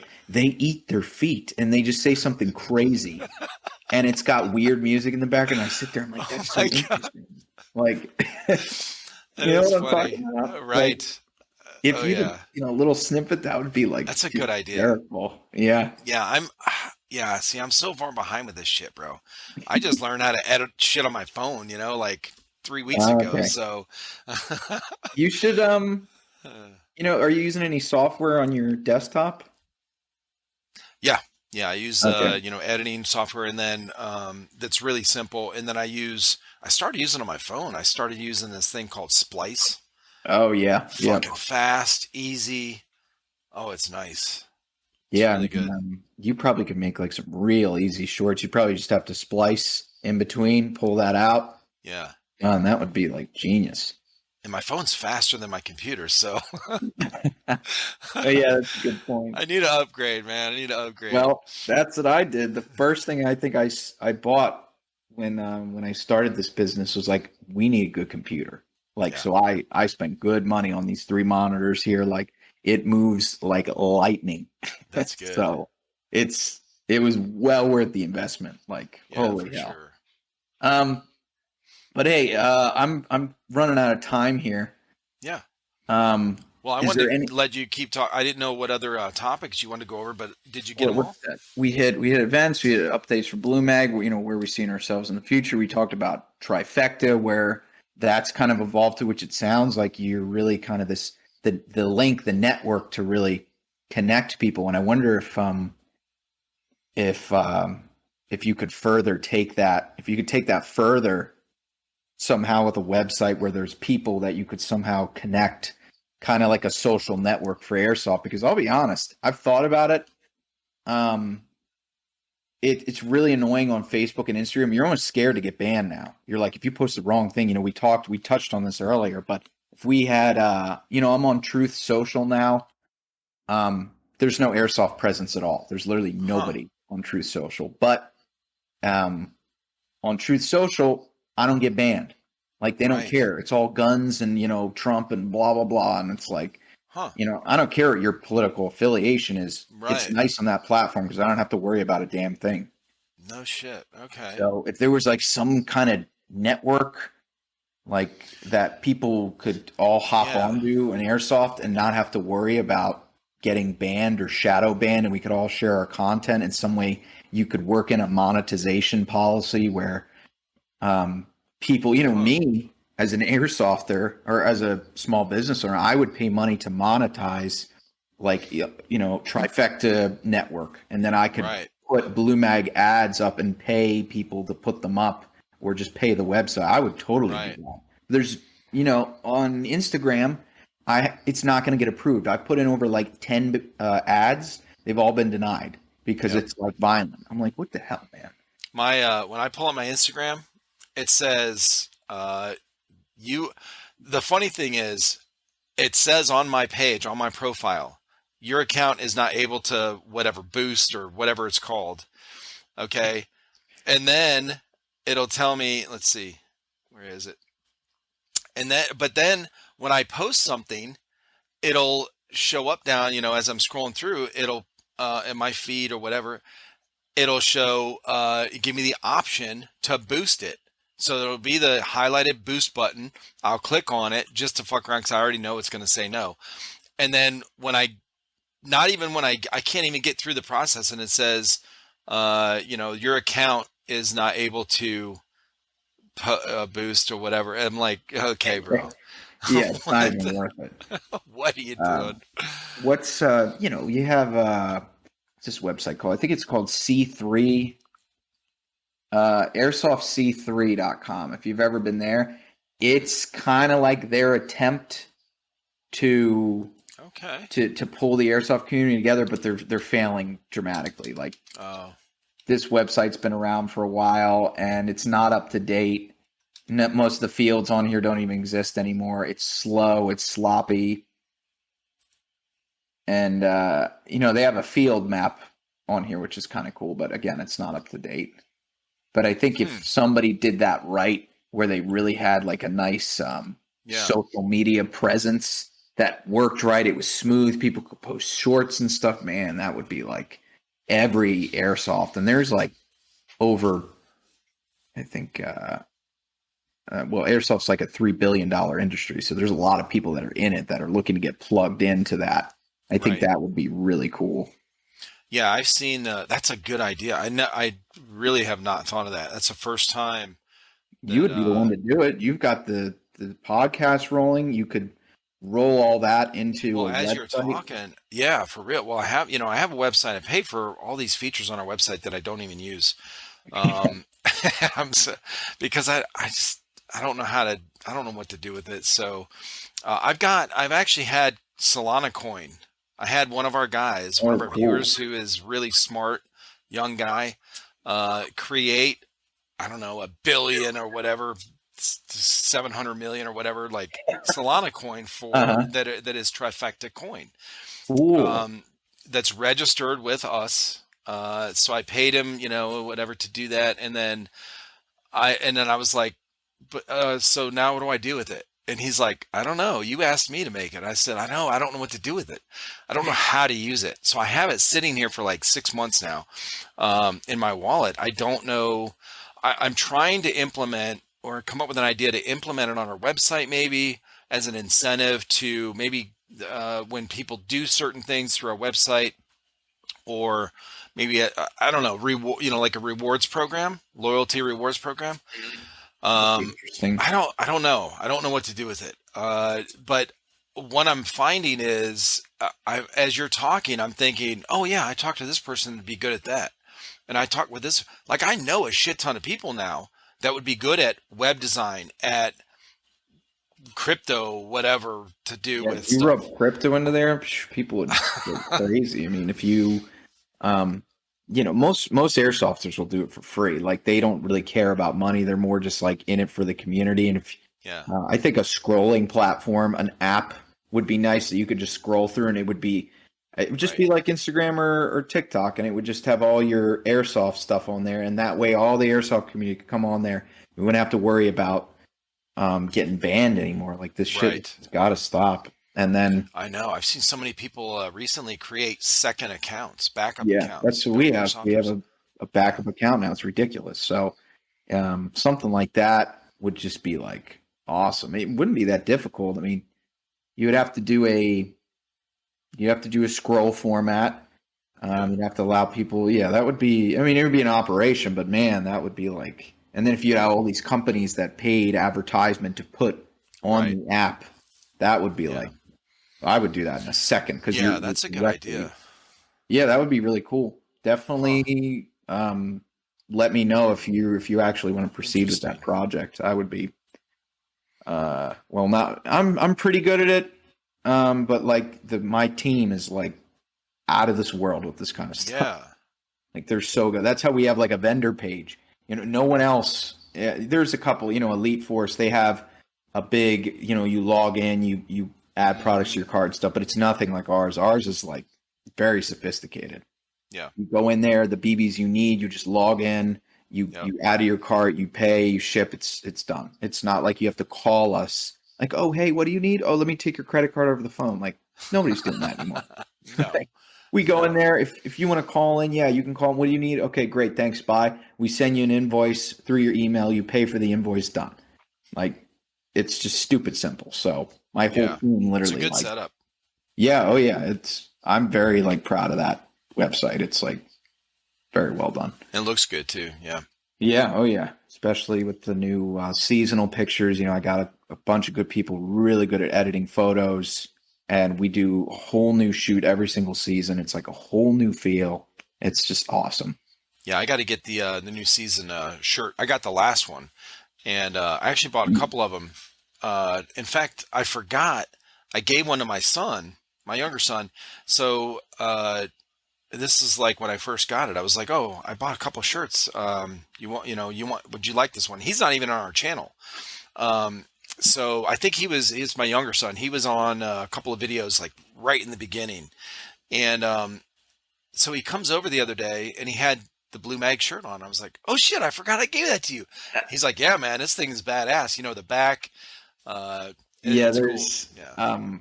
You know, we just like literally 2 hours ago, we just launched these, Nice. these are the combat shirts, which are for, awesome. You know, it has the BlueMag thing on the back. Right. Oh yeah. But these are to play in because in Milsim events, it's typically tan versus green. Gotcha. So we saw a need for people wanting shirts that they could play. And me too. I was like, man, I just want like a nice BlueMag, like light shirt that I could play with and I could play in the tan team with. Yeah. That's everybody at the event. When I vend at events, are like, do you have any like tan or green shirts? I just want a short sleeve shirt. I'm like, no. So I just launched those and they're cheap. They're like $19. Nice. The issue where we had with these print on demand stuff was just the quality. Like if you take a look at your BlueMag shirt, I'm sure the artwork's starting to peel on the back a little bit. Oh, okay. I don't know if yours is, but I keep getting email after email. They're like, hey, dude, your artwork's like peeling off really easily in the back. I'm like, shit. So these are like solid. I mean, you could wear these the rest of your life. This stuff will never come off. So we're starting to actually get inventory in that is well done as opposed to doing the print on demand. The print on demand stuff it's just not quality. I know. I'm really rethinking my my storefront on my website. Okay. Yeah.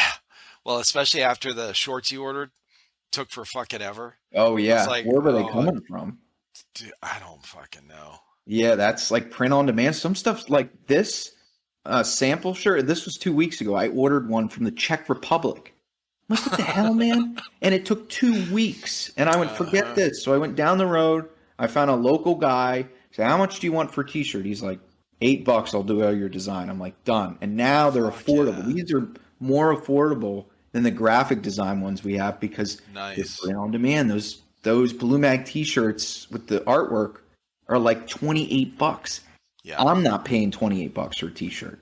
Dude, I just looked I was going through some of our Printify stuff and I'm going, I don't remember this being that what? Yeah. No one's gonna $28 for a fucking t-shirt. I'm like, no. No one's gonna buy that. I'm gonna get $20 for a nice t-shirt.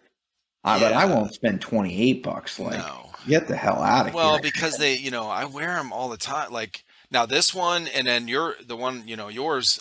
I only wear on the weekends or like we go out to eat or something. Mm-hmm. But so they don't get worn very often. 'Cause I wear work shirts. They have fucking paint and dust and shit all over, from my work. So, and I save those for these podcasts, and so I don't have shit all over me.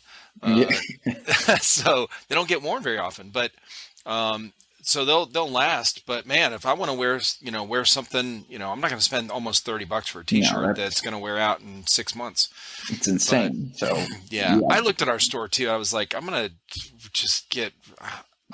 good at running this thing. I don't know this shit. And I'm not good at designing t-shirts. I really don't want to be good at it. I don't want to try.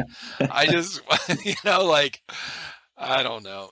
So, well, I think, I like the one you're wearing now. Yeah. I think maybe if you had like maybe just 3 designs and then you found someone, there's always local t-shirt companies. They're so cheap as opposed to print on demand, because print on demand, it's shipping, it's this, it's that. It's like, it's just ridiculous. But yeah, you can get high quality stuff with this nice print for like $8. And if you buy like 30 of them, it's like, if you sell them all, and they're much cheaper, so they're more than likely to sell, they'll usually, you can make that money back pretty quick to buy more. That's a good idea. So, yeah, I definitely need to add some shit into what I'm working on besides sitting here talking with people.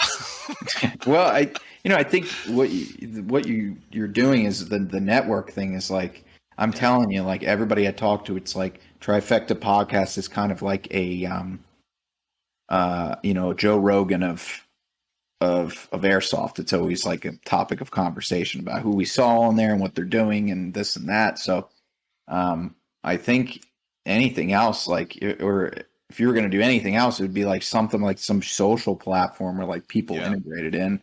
That would be like awesome. That's a cool idea. Yeah, for sure. I'll definitely have to think about that. Yeah. Let me know. I think I'm very interested in it. I've got to I've had my hands, when we first started, I had my hands in so many different pots, and I was like, I'm overwhelmed here. I was working on tagging rounds. I was doing manufacturing BBs. I was doing importing. I was doing all this stuff. And I was like, I can't do this. So I pulled my hand out of many different pots. And I was like, I'm done with that. We're going to hold off on that project. And I'm going to get laser focused in on just ammunition. Good. Being the best ammunition supplier in the U.S. that can get people their stuff like lickety split with a responsive customer service, nice staff, and that's been really successful. So good. Doing too much.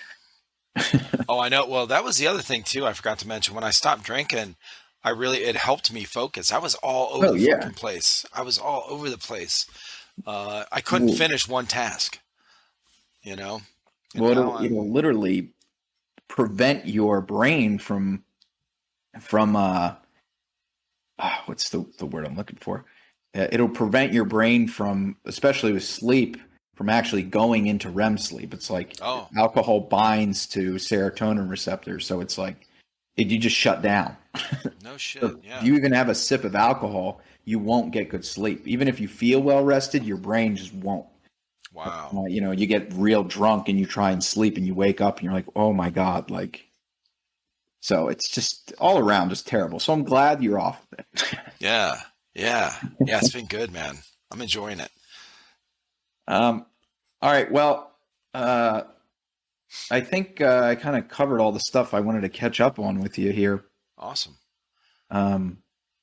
Let's try and catch up again in like another 6 months or so. Maybe at the start of the new year or something. I think that would be a good time.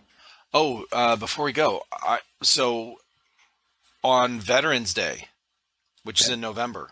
Oh yeah. November 11th. I want to do a podcast. Hang on, Oh yeah, go ahead. Let me shut this door here. Okay, you were saying you wanted to do a podcast on Veterans Day with a handful of veterans that I've talked with. So you're one. There's a bunch of them. So it would probably be about maybe 5 or 6 of us on here. So anyway, I just want to give you a heads up. You're the first one I mentioned it to. It's been in the back of my mind for the last couple of weeks. All right. But I thought it'd be kind of a cool thing to go through where I talk with the veterans that I've already talked with that are into airsoft. Like what is there a benefit for especially combat vets that they get from transitioning from that to airsoft? How is it? Is it, just some kind of topic like that? I thought it'd be really kind of Yeah, cool to that would go be through cool. patriotic veterans on Veterans Day, or, it doesn't have to be on Veterans Day. If people have plans, we could do it the day before or whatever, and record it and then release it on Yeah, that day. that would be But, cool as shit. okay, cool. All Yeah, right. I'm definitely in. I would like to get Awesome. other people's perspective and stuff about how they've plugged in, and I mean, we could talk about anything. Story Right. time is always great. Yeah, exactly. Where you guys served and Yeah, whatever, it's always just, interesting to hear I would love to people's. hear it. Yeah, oh yeah, I'm definitely in for that. Let me know. I'll see if I Okay. can clear out some time for it. I can't believe we're talking about November already. That's Dude, where did the year go? Okay. yeah. This year has been like Christ. My birthday's in 2 weeks. I'm gonna be 52. really. Holy shit. I thought you Ugh. were late or early 40s, so that's kind of Well, yeah, see, surprising that's to how I me. act. Okay. That's my problem. Well, good problem to have, I think. Uh, yeah. I don't know. Well, listen, man, it's been, thank you so much. It's been great. What a great Friday night, hanging out with you and Yeah, talking with you. Inspiration to me, and I know a lot of other people seeing what you're doing and hearing what you're doing. Keep it going. Never give up. I know you won't, but don't give in to those times where that fucking giant thing, that rock that you're pushing uphill, doesn't seem like it's moving. It is. There's movement going, especially in the community with people I'm talking with and who I'm seeing post stuff with you guys, tagging you guys and stuff. Getting like everyone I've talked with. I just did a podcast with Hillbilly Airsoft. oh yeah, yeah. He's a They're fun. new, like you guys, he's starting to get his BBs from you guys now. Like he was Mhm. really excited about it. So it is, the word spreading. You're doing great. It doesn't seem like it in the moment, I'm sure, with all the shit that you got to deal with all, just the Yeah, customs things, whatever. But yeah. yeah, I could keep go on pushing, and on man. about that. We appreciate it, probably more than Good. you notice. Yeah, it's good to hear once in a while to step out of the fray and Right. hear someone tell me that we're actually doing a good job. It's hard to see. I was sitting with my wife at the dinner table. She's a big part of BlueMag. I mean, she's a genius, and she designs and creates all this crap for me. I couldn't do it without her. Yeah. So I was sitting with her at the kitchen table or earlier this week, and I was just I'm like, oh my God, like we're not gonna be able to get this shipment in. I'm I don't know what else to do here. Like we're running out of time because there comes a point, if you look on the data on our website, it's like customers to our website, and then we're out of stock. And then Yep. it keeps going lower and lower and lower until nobody's visiting our website. And that scares me because then you just fall off of people's radar. Yeah. So I was just sitting at the dinner table like, my God, like we've got to get this shipment in because we were supposed to ship out all these pre-orders and in August, like the first week of August. So I had all these vendors emailing me like, hey dude, where's my stuff? I'm like, look, like we're doing everything we can right now, but we're in a bit of a bind. Yeah. And it's really hard to explain that to people that they called you, they heard about you from another person, that we were great with Right. our stuff, and now you're kind of letting them down, and you have to build that trust again. And it's like, Hmm. holy hell, man. So I was just sitting at the table. I'm like, oh my God, like, what are we gonna do? Yeah. And so yeah, there's definitely times where I sit there and you talk about pushing up against that just behemoth, and sometimes you're like, I don't know. Hmm. But I think the military is really, you talk about this on Veterans Day and stuff, how the military Sure. taught you things, and one of it's just perseverance. Like you just keep Yep. going, and I'm very grateful to have learned that in the military. That as long as I just keep going, it's going to be okay. Right. And it's been a good lesson to learn. Good. Yeah. Oh yeah. Well, thanks So, again, man. yeah. Yeah, I had a great time talking with you, and I Yeah. learned a Really. ton. All the stuff you were bringing up. So, yeah, it's been great. Yeah. Absolutely. Really. Really. Thanks for having me on again. Hell yeah. Like I said, we'll catch up. The Veterans Day thing sounds awesome. So Good. throw Well, that. everyone that's gonna hear this and watch this, go to BlueMag Airsoft. Check them out on Instagram and TikTok and YouTube and Truth something or whatever. Yeah. The new shit. There's there's a ton of people on Truth and stuff, but there's just no airsoft presence. So like if people start jumping on there, they might realize it's actually like an okay area to talk about guns and airsoft. Like you're not going to get banned. I'm gonna check it out this weekend for sure. Yeah, it's only on desktop right now. I think it is available on Apple, but not on the Play Store yet. So Gotcha. I like where it's going. I like the comfort of posting things and not worrying about it. But Right. Exactly. all right. Well, I'll see you probably in November. Throw that event in the back of your mind for South Carolina if you guys want to get out there. Okay. Maybe we could hang out for a few hours while we're prepping and stuff. I think that would be pretty cool to meet you guys and actually get some pictures and do some integration. Right. Hell yeah. All right, man. You have a good night. Yeah, you too. Thanks again. Appreciate you.